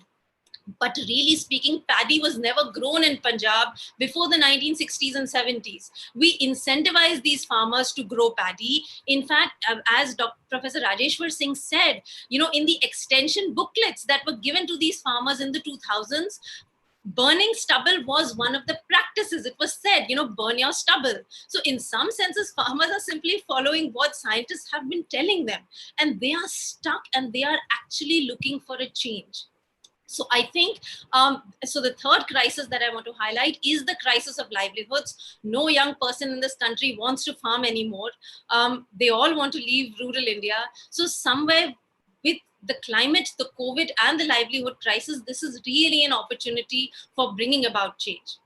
So I had a couple of suggestions, but Dr. Shah, I think you want to intervene. No, I just wanted to pick up on your point about the very correct point that public procurement has overwhelmingly focused on rice and wheat in this country. Some states like Orissa, Karnataka have now begun to diversify into some pulses, some of the nutri-cereals, as they are correctly called now by the government of India. But I think Dr. Rajiv Kumar, what a very strong suggestion, which in the National Water Policy also we have put, in fact, to solve India's water problem, unless we shift the cropping pattern away from the three water guzzlers, which are taking up 80% of our water, which is rice, wheat, and sugarcane, we are not going to actually either solve the water problem or the farmers' crisis. So I think if we speak of crop diversification, a key policy lever would be diversifying the basket of public procurement to make it more ecologically, agroecologically appropriate for each region. And I think moving in that direction would be something that you will get a lot of bottom-up support for. That's what our coalition is working on. And we would strongly urge you to be that voice. I've been speaking to most policymakers. They agree with this point in principle. But again, as you were saying, there are these inertias in policy, which somehow I think we have reached the critical point, which we will have to break. Otherwise, we are going down the drain. Our water tables, our water quality is declining at a precipitous rate. And the costs of cultivation, given the kind of farming that we are talking about, are becoming unmanageable. So I think that would be a key takeaway that we would like to emphasize. Rajiv, would you like to just say a few words in response? Yeah, and मैं दो लफ्ज़ कह के फिर आपकी इजाज़त भी लूँगा क्योंकि अब आपकी जगह जाना भी है और कल सुबह सफ़र है, तो बहुत मतलब अच्छी चीज़ है ये जो इंसेंटिव की बात हुई है, इसमें हम लोगों को काम करना चाहिए और हम लोगों को एक न्यू सेट ऑफ इंसेंटिव्स की परिकल्पना, एक न्यू सेट ऑफ इंसेंटिव्स का फॉर्मुलेशन बनाना चाहिए कि कैसे वो इंसेंटिव्स बने, on what basis, what is the sort of basis for it, how do we calculate it. और दूसरी चीज़ ये कि ये जो बात सिर्फ मगर इंसेंटिव की मेरे जहन में नहीं है, क्योंकि ये जो माइंडसेट बना ना, मानसिकता बनी कि ये मोटा अनाज है और ये बेहतर अनाज है, वो बदलने की बात है. तो इसलिए जो है मतलब वो ये कि अगर नेचुरल फार्मिंग से सब्जी जो है वो थोड़ी सी टेढ़ी मेढ़ी उगती है तो वो बेकार है, मतलब वो जो एकदम से मेजर्ड हाइब्रिड, तो ये जो मानसिकता बनने की जो बात है वो सिर्फ जन आंदोलन से ही बदल सकती है. और मेरा ख्याल ये है कि इसलिए मैं फिर से एम्फसाइज कर रहा हूँ इस बात को, हालांकि हम लोगों को करना चाहिए. और हमें जो मैं एक बस आखिरी चीज़ कह रहा हूँ, ये जो मैंने जो पहले कहा कि न्यूट्रिशन बेस्ड सब्सिडी या न्यूट्रिशन बेस्ड प्राइस, उसकी बात अब हम लोगों को शुरू करना चाहिए कि भाई हम क्यों न्यूट्रिशन उसकी नहीं बात करते. वो बहुत ज़रूरी है मेरे ख्याल में, और अगर हम उसको कर लेंगे तो बहुत बेहतर होगा. आप सबका शुक्रिया बहुत बहुत, और मैं माफ़ी चाहता हूँ डॉक्टर वसावी से कि मैं उनकी बात नहीं सुन पाऊँगा, मगर मैं अगली बार हम लोग बैठेंगे तो उनकी बात भी हम लोग ज़रूर सुनेंगे. बहुत बहुत शुक्रिया आप सबका. बहुत बहुत धन्यवाद राजीव जी. Thank you for sparing so much time for us. Thank you. Not at all, sir. Thank you. And we'll get back to you with all the ideas that you put forward. Thank you so much. Thank you. Thank you. Well, Richa, I know you have a lot more to say, but we do want an engaged discussion with the audience. So I would now, as requested by Dr. Vasavi, that I should keep her in the end. So Vasavi, I look forward to you sort of summing up this session and what we are hoping for. I want to tell the whole team for the coalition that we must come up with a kind of policy brief which we could share with agencies like the Niti Aayog at the end of this discussion. And so, in fact, I would urge all panelists also to put down their thoughts, on paper, share them with us as to what should go into a policy brief so that we can take these ideas forward. So, Vasavi, you would really be helping us in providing us a summary and giving us a direction on how we should move forward. Okay, thank you, and congratulations to the NCNF for completing 1 year and for initiating such important conversations. among several players. To quickly sum up the 4 presentations, I want to express my appreciations and rather surprise at Dr. Rajiv Kumar's comments, his tremendous support for natural farming, and also for his recognition of the importance of having diverse models and practices across the country and not a singular one. And I think also what was important, what we hope is that both his voice and vision will soon be reflected in the Niti Aayog documents, which currently all the documents on the website related to agriculture are very dismal. They promote an extractive agriculture, they promote privatization and excessive corporatization, including, I'm afraid, a complete non-recognition of the tremendous climate emergency that the country is facing. So within this context, I want to say that efforts such as Mr. Vijay Kumar's, that not only in Andhra Pradesh, but which has also influenced several areas, has expressed in the Himachal Pradesh case, are really, hopeful, very optimistic trends for us. And I appreciate the extent to which he calls for the recognition of not only champion farmers, but also the key role that civil society members, women's self-help groups, other networks can play in promoting organic or natural farming. I have some questions about Professor Chopra's call for cash transfers. Although it is very important that ecological services that are provided by generally non-chemical agriculture must be recognized, I think it's very important not to look at cash transfers to individual farmers. We are seeing the problems that much of these direct cash transfers are doing. Instead, I would say that if we are going to see organic farming or natural farming as a key way to address the extent ecological degradation that we are seeing across the nation, then we must look at restorative agriculture, which can only be done collectively. Restoring not only individual agricultural plots, but also collective common resources, lakes, tanks, forests, gardens, all of them are in terrible, terrible conditions, and only collective efforts can sustain this, and it would be directly linked to agriculture.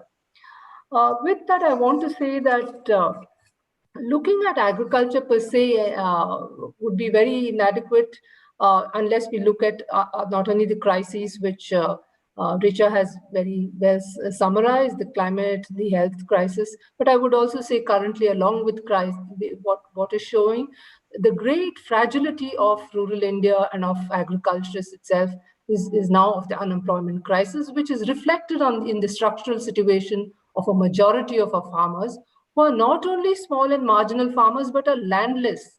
So in a context where we are going to promote agricultural models, which look at those who have land, even if it is small parcels of land, what do we say and how would different kinds of natural farming systems integrate landless persons? Therefore, I think it is very important that a systemic approach look at the wide spectrum of farmers for which we know very clearly there is this marginalized majority, which accounts for at least more than 86 to 88% of farmers. So what is the approach that we will take to integrate everybody, I think is one of the biggest challenges. So with that, my own kind of a call to promote organic farming is again that we see agriculture not as a sector, that we see it as linked not only to the rural domain, but has a very important forms of economy and very important forms of not only livelihood, but of also life worlds for the thing, and also has agriculture and rural economies has providing the future alternative economies itself. We know that world over that there is a huge major economic crisis onset since 2008. It has met with the climate crisis and now again met with the health crisis, which we know we're not going to see the last of the pandemics. If these three have come together, they tell us very forcefully that there must be alternative economies, all appropriate technologies to be used, and more specifically that the idea of individualized, privatized natural resource extraction must be halted. Therefore, agriculture must be linked to public services. So I think the need of the moment is for us to call for integrated public services to be activated, in which agriculture itself must become a public commons where all the systems must be directed towards making agriculture viable, sustainable, therefore. Linked to that, because we know good data shows that the average agriculturist is indebted, very, very heavily indebted, not only because of health expenses, but also because of educational expenses. So unless those two key expenses are taken away from as being burdens on farmers, it is impossible to say that agriculture will provide enough income to sustain the average farming household, or to provide average income to match the urban incomes. So I think investing in education and good public health and public education systems must be seen as complementary to promoting alternative and organic agriculture. Finally, I want to say that much of all this must be made possible by looking at agriculture as also, or all agricultural policies, to be defined by both democratic terms, much of which we are seeing being violated in the ways in which all the recent policies have been formulated, new programs have been suggested.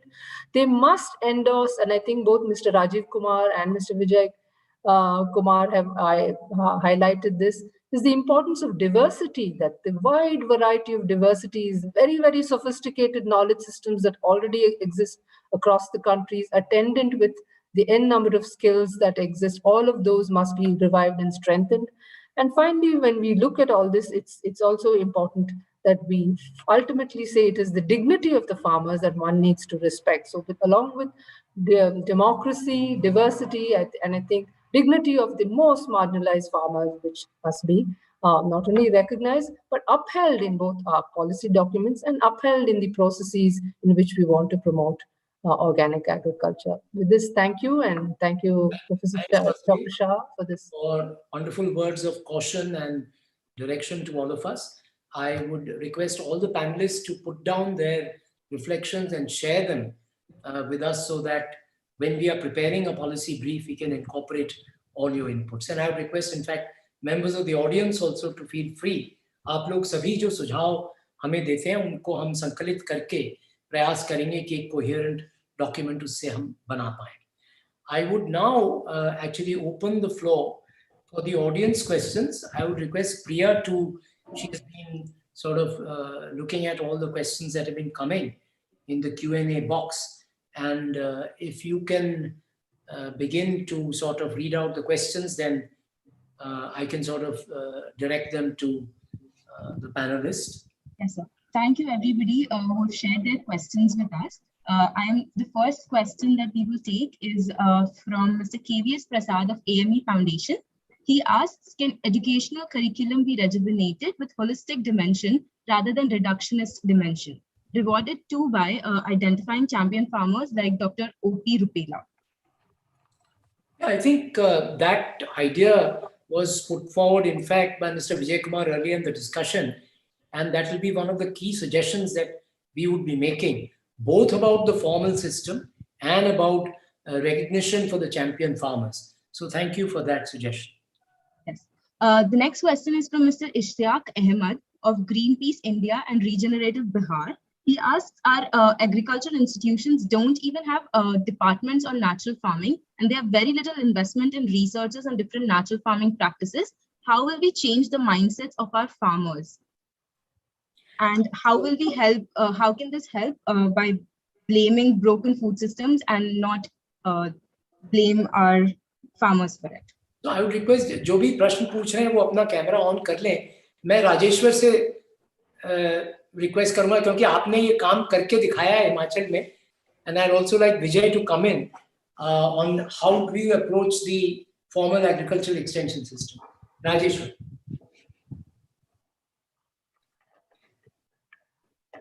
Yes, basically, sir, this is the first technology which was first adopted by the farmers, and then the universities and ICI institutions are going behind it to search the facts behind it. So मुझे लगता है कि हमें किसान के model ही खड़े करने पड़ेंगे. हिमाचल ने अगर काम शुरू किया तो विजय सर के मॉडल देखें. BSR के मॉडल जब देखे फेथ किया, then forgetting the facts behind scientific facts behind the successful creation of model, हम लोगों ने काम शुरू किया. तो आप मुझे कह रहे हैं कि क्रिटिकल मास क्रिएट करना पड़ेगा. yes sir, critical mass. Yes sir. On the ground. Yes, definitely that's the way. Mainstream system को आगे बढ़ा सकते हैं. I think Vijay would agree with that. Vijay? Definitely, sir. I think, but I am really very encouraged by what Rajeshwar is saying. That that's why I also called for champions within. See, he's from within the system. Right. So he's creating his own waves within the system. So I'm really talking about a very discontinuous kind of things that should happen. But in terms of time, in terms of what needs to be done immediately, it is to build on our own champion farmers, practitioners. And we are now working on building the women self-help group leaders as champion farmers, because then I have two dividends from that. Because then she not only does it, but she's also educating and bringing about change in her own self-help group. So I believe that we should build on the strength, capabilities of our own farmers. And if we recognize them, if we encourage them, what they can deliver is enormous. And they are hungry for knowledge. When I hold training programs for them, they are not tired after 3-4 hours. They're not looking for this break or that break, because they feel they've missed out something. So there's a lot of hunger for knowledge. We must accept that. And I also believe that if young agriculture graduates from colleges are actually given an internship of 1 year, 2 years to actually become farmers, and that is something I did. I went to colleges, did campus recruitment, and I also at that time, paid them higher than what the fertilizer companies were paying. But I said, you must become a farmer first. So don't try to preach to any farmer till you do farming. So these youngsters have done incredible work. So I have more than 150, 160 of them. They are now moving to a different position. So I believe we need to work in different levels, but our work will not stop because the ICR system or agriculture colleges are not agreeing to it. They are irrelevant to me. I must create my own system and then see how they change. Otherwise, if I wait for them to change, then we'll all die. I mean, I don't think we have more than 15 years or 20 years to either we survive or we perish. It is for us to decide that. Thank you, Vijay. Yeah, Priya, next question. Yes. We have a question from Mr. Bruno Doran. It is addressed to Kanchan ji. So he says, natural farming or agroecology is the comparative advantage of Indian micro farmers who have on average 1 hectare per farm. As this will also hardly change. And this is in comparison to large-scale robotized farming who have 100 hectares of farm in Canada. So he asked, don't you think it is important that the transfers of income of environmental services should be by farmer, either cultivator or laborer, and not by hectare of agricultural land? As for all subsidies all around the world for industrial agriculture, the bigger your acre are in, farms are in size, the bigger your earns are from these subsidies. If you agree, payment by worker and not by hectare, how do you think it can be practically implemented in a country like India? Kanchan.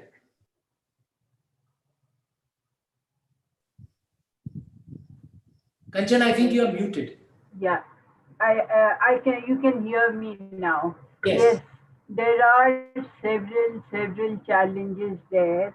One was pointed out by Vasavi, and this is the second one. How can we translate the concept of ecosystem services to the farmer level or to the level of a set of farmers? This would have to be done depending on the geography in which you're working. That's why we would need to have, I would think of it as a hectare land-based thing, because ecology works according to a certain, an agro system is in a certain area, and that area could be a hill area, could be another area, and so on. So it could be a collectivity of farmers if they are very small scale farmers, or a watershed. Watershed is what we have worked at length on, and sometimes the watershed ecosystem services are easily identifiable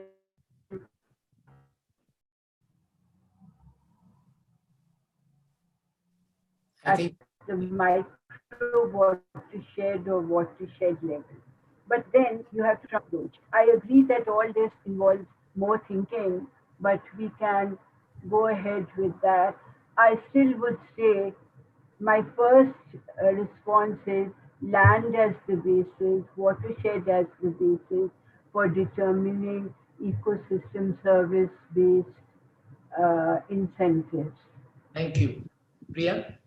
Yes, our next question is from a YouTube viewer, from Mr. Pradeep Ghosh, who is from Oasis. He asks if small countries like Bhutan and Sri Lanka can put a staggered reduction to inorganic subsidy, helping farmers move from inorganic to organic, why can't India?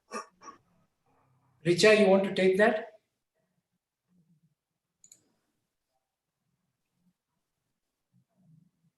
Sure, I'll try my best.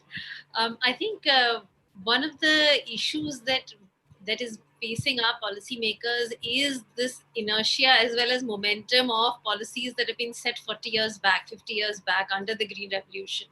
And sort of the mindset that we had at that point of time that, we are starving, we are unable to feed ourselves, and unless and until we adopt these specific set of technologies, we are not going to be able to survive. I mean, there was a huge, a mindset not only within policymakers in our own country, but internationally everywhere, especially, with our colonial past and a whole host of other concerns.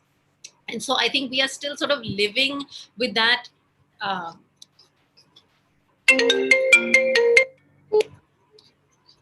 Sorry, am I still audible? Yes, yes. Please go ahead. Sorry, I've sort of lost. No, you're fine. Okay. I cannot see anybody though. I'm not sure where I have lost. No, you're fine. Please go ahead. Sorry. So what I was trying to say was that that past is still haunting us, and we are sort of stuck in this, productivist paradigm. Our scientific establishment is also stuck in that productivist paradigm, and our farming community is also sort of stuck with the. Which I'm going to pin you down because you had already told us about how the past is weighing on us. So how do we move towards the future? What is the pathway that we can adopt? I think, as Dr. Rajiv Kumar said, a Jan Andolan, I don't know whether it can actually override the kind of influence of both corporates as well as, other, especially corporations, in deciding many of our policies at the national level. If we do want to go, for example, many countries are going for a sugar tax on carbonated drinks, on excessive, highly processed products that have excessive amount of sugar in them. The Finance Minister of Kerala also initiated some steps like that. So if we can actually think of a sugar tax and use those resources to possibly subsidize, local processing of millets, I mean, is it possible that we actually create subsidies for, millet-based laddus or millet biscuits in every village? That, if a woman wants to feed something to her child, she doesn't do the 5 rupee Parle G biscuit, but she actually gets a healthy alternative outcome. One very simple way of doing that is to introduce these into the ICDS and midday meal. Absolutely. It's a huge demand. So, we won't have enough production to meet the kind of demand it will generate. Absolutely. I mean, it's midday meal, ICDS, Anganwadis, that entire, and the PDS. I mean, the PDS itself is a huge thing, where not only do we do millets, but we do dal, we do a whole host of, locally produced oils instead of the imported palm oil, soybean oil that we've been pushing through within our system. So there are actually a lot of policy options at the consumption level, where, of course, it's about the mindset of consumers. In terms, you want to say something about that, because you had said that you'd like to speak on That's It did. I think Dr. Vijay Kumar also, Dr. Rajiv Kumar also made that point about variability versus standardization. One of the things that consumers have gotten used to is that, they look at a picture on the website and that's exactly the kind of, tomato or apple that they want. And anything just which is a little different from that is considered to be bad quality. But nature has really never produced anything standardized ever. Variability is the hallmark of nature. So it's also about, getting consumers to change their mindset that variability is a good thing for us. And variability, not just in terms of the same crop, but eating a whole variety of foods. Like if we want to bring in sour taste in our food, we don't need lemons all year round. We do mangoes, and in the mango season, you do kokum, you do tamarind, a whole host of, food practices, recipe practices that we have forgotten. So clearly work needs to be done at that level also. That's wonderful. You made a strong case for diversity in many different ways. Yes, Priya, next question. Since we've been talking about Jan Andolan, our next question is by Mr. Achyut Das from Agragami. He asks, can we have a policy analysis to indicate which policies of the government are the greatest threats to natural farming? And can a Jan Andolan change the policies which are creating hurdles in the way of natural farming? Achyut, welcome to this discussion. I would say you are the best person to answer your own question. So we would like to hear from you. Achyut Das. Can I let him in? Well, I hope he's listening. He had asked the question. Yes. Achyut, can you hear us? Can you put on your camera, please?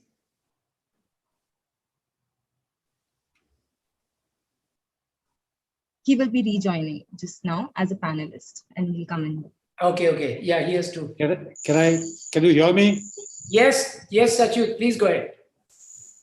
I heard a lot of rhetorics from this panelist. So Jan Andolan is something, in Odia we are called, in Lanka, Harishabda. In the name of the, God in Lanka, Sri Lanka, in Ramayana. So Jan Andolan is not a, a kind of thing that you wish it. It has to be done, it has to be initiated, it has to be nurtured, it has to be sustained. So I think we have to have I am a confrontationist. So the policies which are affecting the national farming, we must confront them, by all means. We can't be a person of double speak. We say that chemical, agriculture is good. Look at all these ICAR institutes, look at the agriculture universities, look at the government departments. They're all for chemical agriculture. All use of chemical fertilizer, pesticide. I've always argued with Vijay Kumar, who is a very close friend of mine. He has to show in one village whether the natural farming is possible by everyone in the village. You pick up 5 farmers, natural farming is done. No, because everyone who is a practitioner of organic farming, all these paramparagat krishi vikas, and now so many towns are coming. Can you show me in one village, Vijay Kumar? I'll come and see you in Andhra Pradesh. Show me that the whole village is adopting natural farming, not this farmer, not that farmer, all farmers. Let Vijay respond. Okay. Hi, Achyut. So I can give you 93 villages in Vijayanagaram tribal areas where all farmers are practicing natural farming in their entire arable area. And in tribal areas, I plan to take this to around 400 villages in the next 2 years. So what we are finding difficult is in the irrigated areas where one farmer does it, the next farmer doesn't do it. And it's also easy in the dry lands, in the southern Rayalaseema areas. But it's a difficult process. And that's the point I have been making right in the beginning, that we should talk of subsidies, incentives in a system where a large number of farmers have already moved in. We are not there.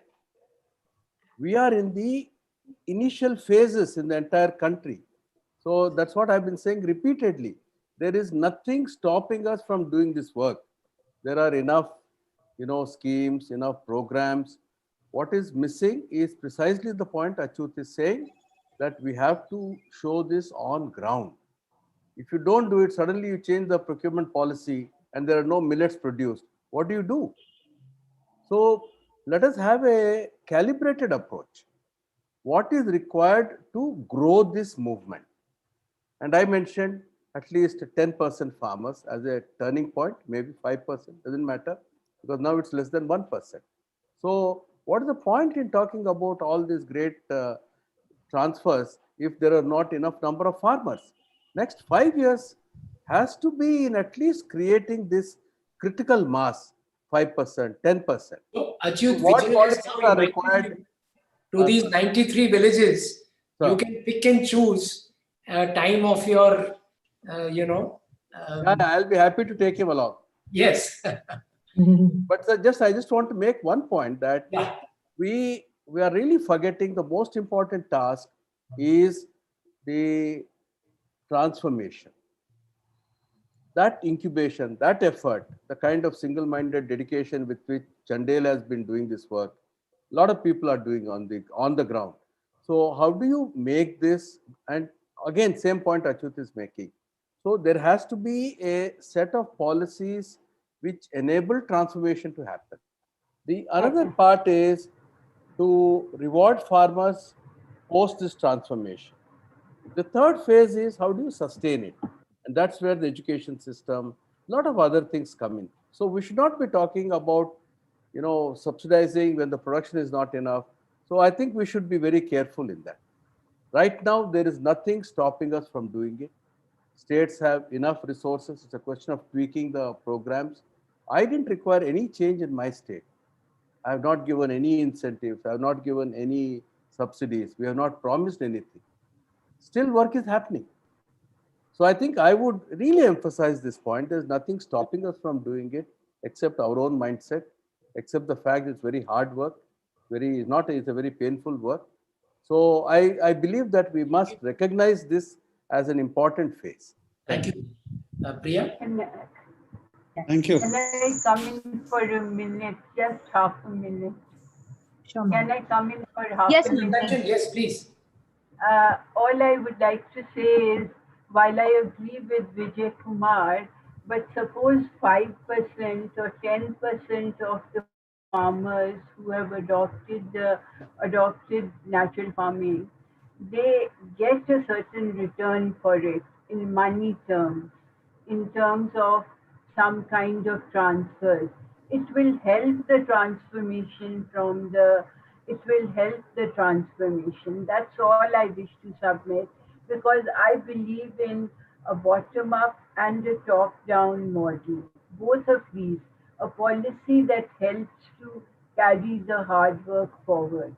It's not easy to have a Jan Andolan or to start things from the ground, and that we have several experiences about that. I don't want to go into that now. So, Thank you. Yeah, sure. Yes, Priya. Our next question is from Shilpaji from Makam. She asks, while natural farming is good for soil, for health, and for the planet, let us also accept that it does increase labor. And in traditional gender division of labor, it is women's role to prepare the bio inputs for domestic consumption. So then how do we ensure in policies that women's unpaid labor is not taken for granted and elastic, and yet ensure that benefits of natural farming continue? That's an excellent question. Vasavi, would you like to take that?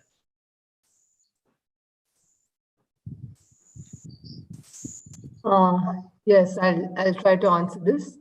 I think recognizing both, I think as part of the policies, more emphasis on recognizing women's legal rights to land would be very important. But I think what is already being done in Andhra, centralizing women as also farmers. There's a lot of non-recognition of women as farmers, although they do a good proportion of the work. And I think if the new kinds of training go in to consolidate existing knowledges and the new kinds of knowledges, with giving them both recognition and agency, would address some of the ways in which women's labor has been discounted and the legal rights have also been discounted. So I would think that the policy really needs to be reframed in giving much more emphasis to the rights of women overall, not just in the production process, but legal and for labor contributions. Anyone else wants to respond to this question? Yeah. Yeah, I have two comments on this. It's a very good point on the women's work. I think this also means that we should be looking at small mechanizations to reduce drudgery of both men and women. That is number one. Number two, what we are seeing on ground is that over a period of time, once the soil biology improves, once you have bring in crop diversity, trees, soil biology has improved, even the requirement of the bio inputs is coming down.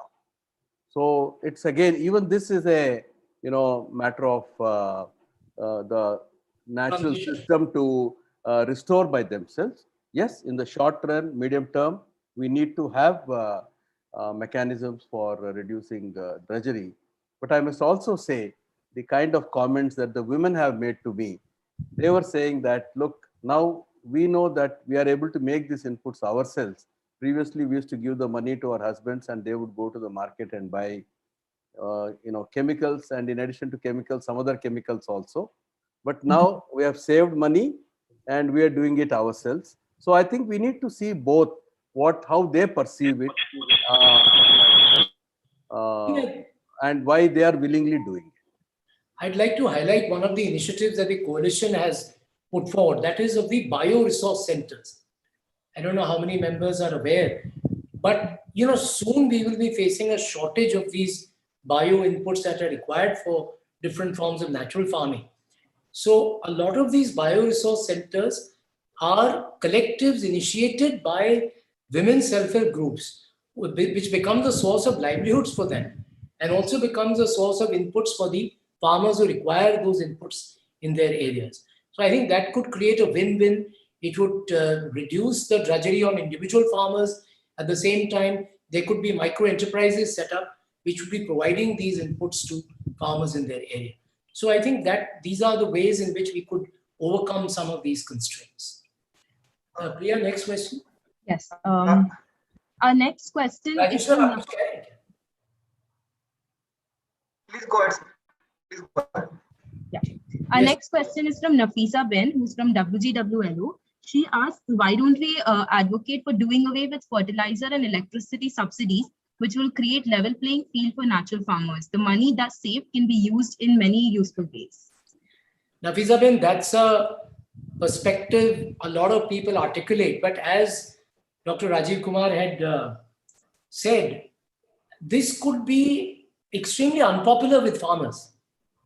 We must realize that the farmers today are committed to a certain kind of agriculture. I'm not saying they're permanently committed, but that is the regime, as a lot of speakers have said. We have incentivized farmers to do a certain kind of farming. If we now say that we will withdraw power and fertilizer subsidies in its totality, I think it would be a very unpopular move. So we can say it from outside, but I think as a putting on the policymaker's hat, I mean, if you are in government and you are the agriculture minister, it would be almost like political suicide at this moment. So I think we need a gradualist approach. We need to strengthen the positive side of what we are doing. And once more and more farmers actually are convinced by what we are saying, I think they would create a strong enough voice for a change in the structure of these subsidies. Electricity subsidy itself is a very complicated question. I think we always say, why are we depriving the farmers of cheaper power when a lot of consumers are being heavily subsidized? So I think these are questions we need to very carefully answer. It's also a question of generation of, the centralized expensive electricity, which has spoiled all of us beyond recognition and is destroying the planet. So I think it raises other questions about forms of energy. So I would say those have to be simultaneously addressed before we crack down on what our farmers are getting, because somehow farmers are an easy target in our, sort of ivory tower discourses, if I may say so. And when we come down to the reality of farming, I think we need to have a greater understanding of the constraints they already face. And if the costs of cultivation are going to go up so dramatically, without an alternative being firmly in place, I think there could be trouble. So while I'm in full sympathy with what you're saying, I think it's important to recognize the transitional issues and address them very carefully. Nafisa Ben, if you have something to, you'd like to say. I think you could enable her to. She is not in the room anymore. Okay. Can I come in with just 2 comments, sir? Yeah. In fact, recently I addressed a group in Sri Lanka because the government took a decision there to stop imports, and they do not have a plan of action of making the farmers do without fertilizers. And so there's a lot of turmoil in Sri Lanka. They are saying it's good that government has taken a decision, but how do we take it forward? The second, which it's a very disruptive suggestion I would like to make, that we should, I don't know when, but then say that the chemical agriculture is a destructive agriculture. It should be seen as a dying technology. So whatever subsidies we are giving right now, fine, but then it is not something that we will encourage. We would encourage an alternative, ecology positive, health, all these benefits. So this is the agriculture of the future. So we are not saying withdraw our subsidies overnight, but then recognize that yes, this is a destructive form of agriculture and there is this futuristic form of agriculture. And if that, without changing any subsidy system, just that statement alone would, send a signal, very strong signal. Or we could say that over time, this subsidy is going to come down. So the quicker you make the transition, the better, and we will facilitate. We don't even have to say that. So we just say that, look, what you're doing is foolish, and then there's a better way, but it'll take time to move there. No, but without any concrete action in that direction. No, sir, it's like this, sir. If farmers transform, they don't use chemical fertilizers, in any case that subsidy is going to be saved. Yeah, I'm seeing the saving in subsidy as an outcome of the transformation. True, that's what I was saying. True. Priya? I have one comment, sir. Yeah.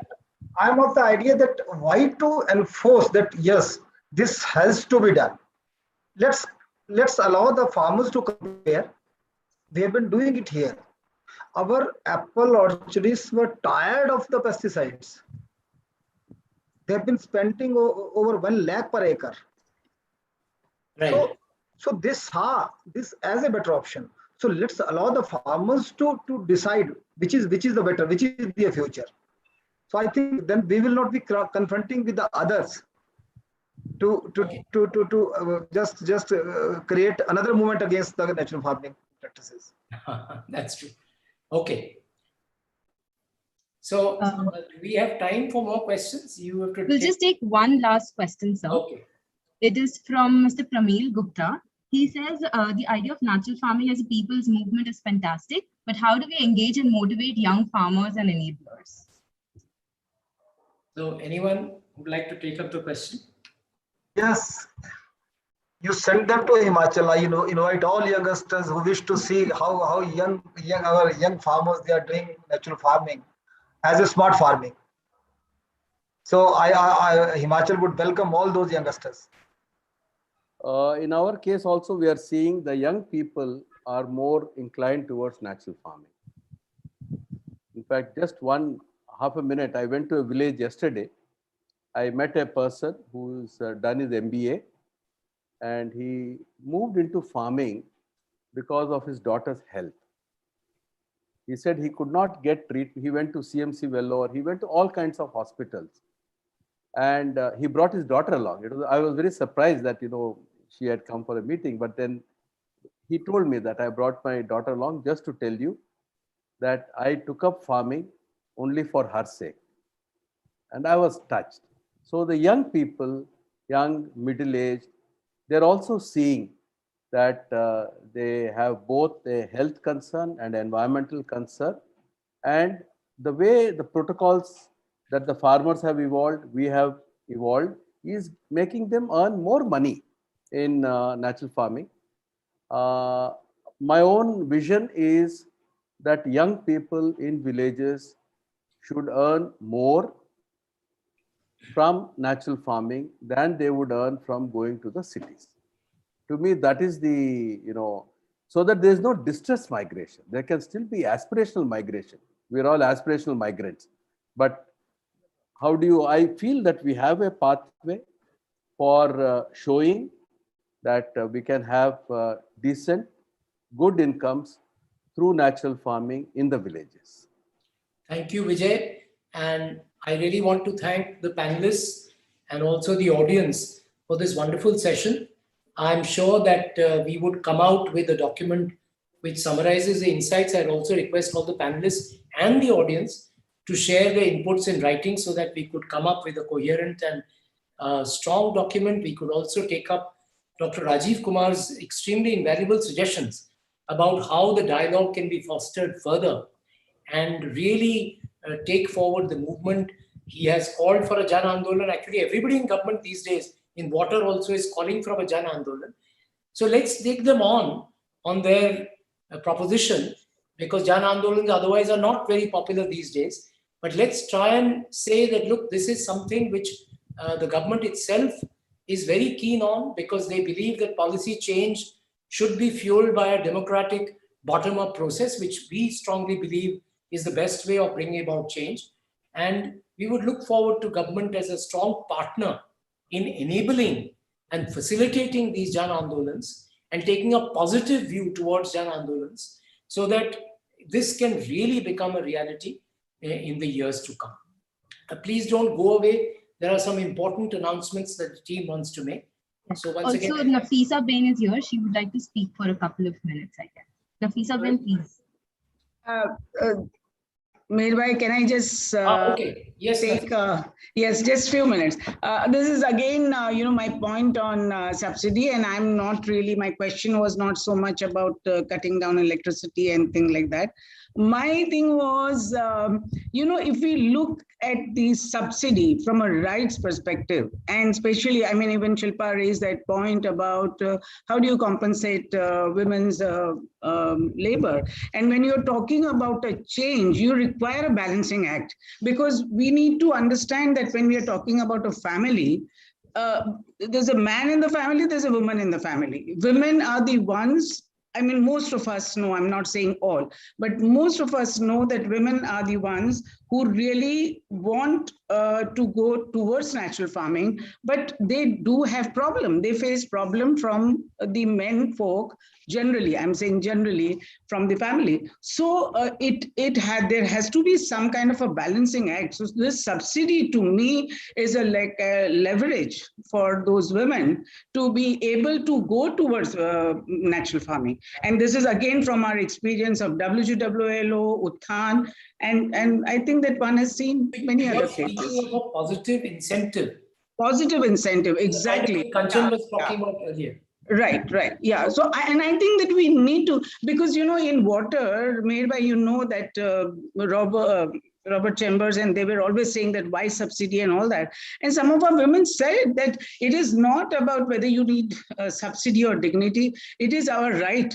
So it is subsidy or whatever you call support with dignity, because we have a right to live a good life.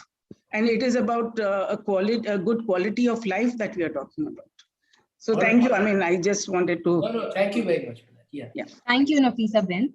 I will call Ria to introduce a couple of launches that we are doing today, it being an anniversary.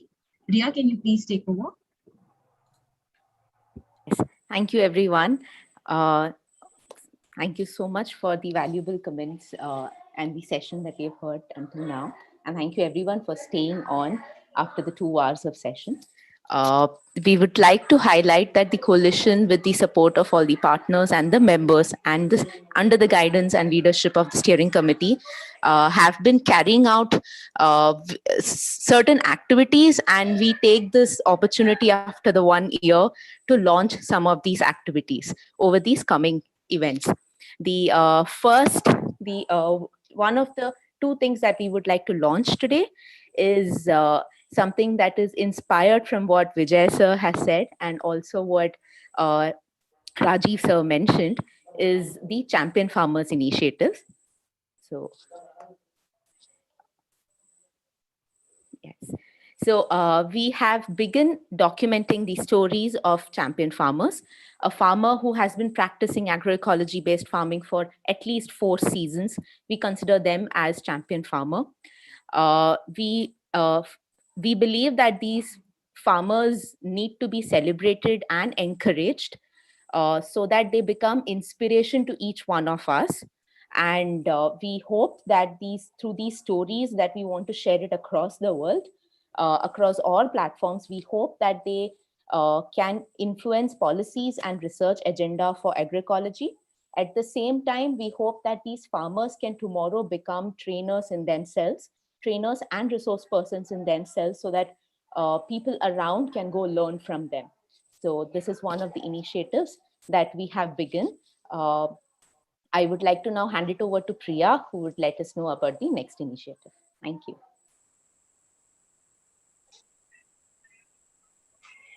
You're on mute. Yeah, sorry. Our next launch is about nutrition research. So we all know being a part of natural farming. मैं नहीं जा रहा हूँ, मेरा नहीं मन कर रहा है जाने का. Sorry, there is some. Okay, sorry. Yeah, being a part of natural farming movement, all of us are well aware that food that we're consuming today is increasingly becoming devoid of essential nutrition.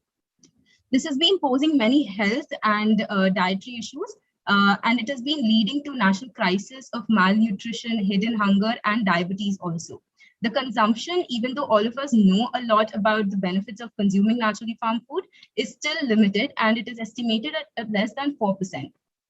So to promote better eating habits, we are working on generating compelling evidence of nutritional and health benefits from a consumption perspective, so that the consumers can see a visible change in their daily lives. In collaboration with some of the renowned scientist groups from across the world and some research institutions, we have designed a research brief which identifies these gaps and also proposes some experiments and research studies which will aid in generating such group which can convince the consumer to buy and will also increase consumer awareness as well as demand.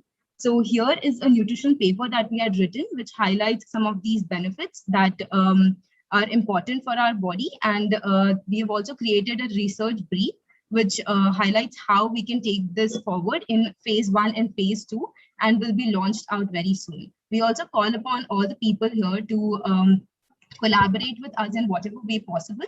We have mentioned our email ID here in the chat box. Please write to us so that we know how we can collaborate. Now, I will thank everybody for joining us. It has been a great session, and I hope each one of us is taking back something valuable from the discussion here.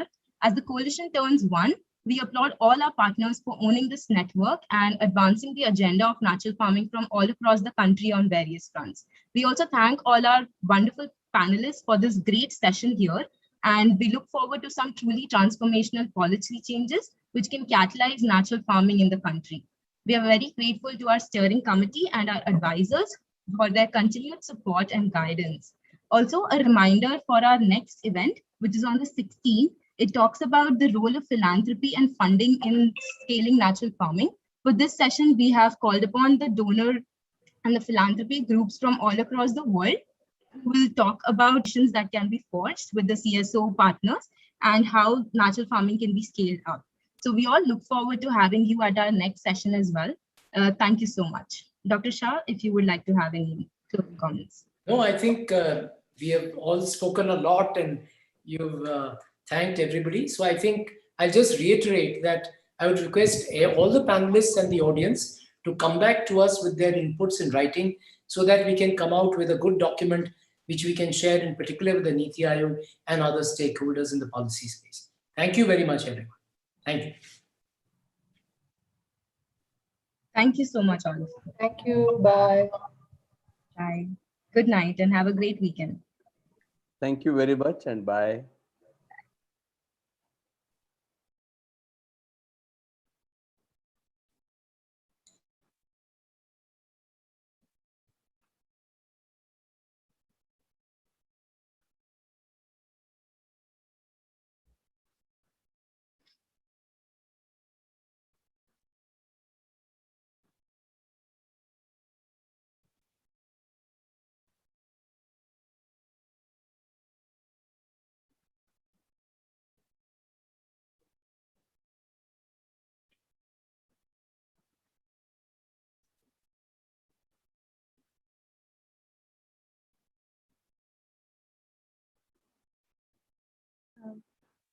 भैया live बंद कर दो, YouTube live.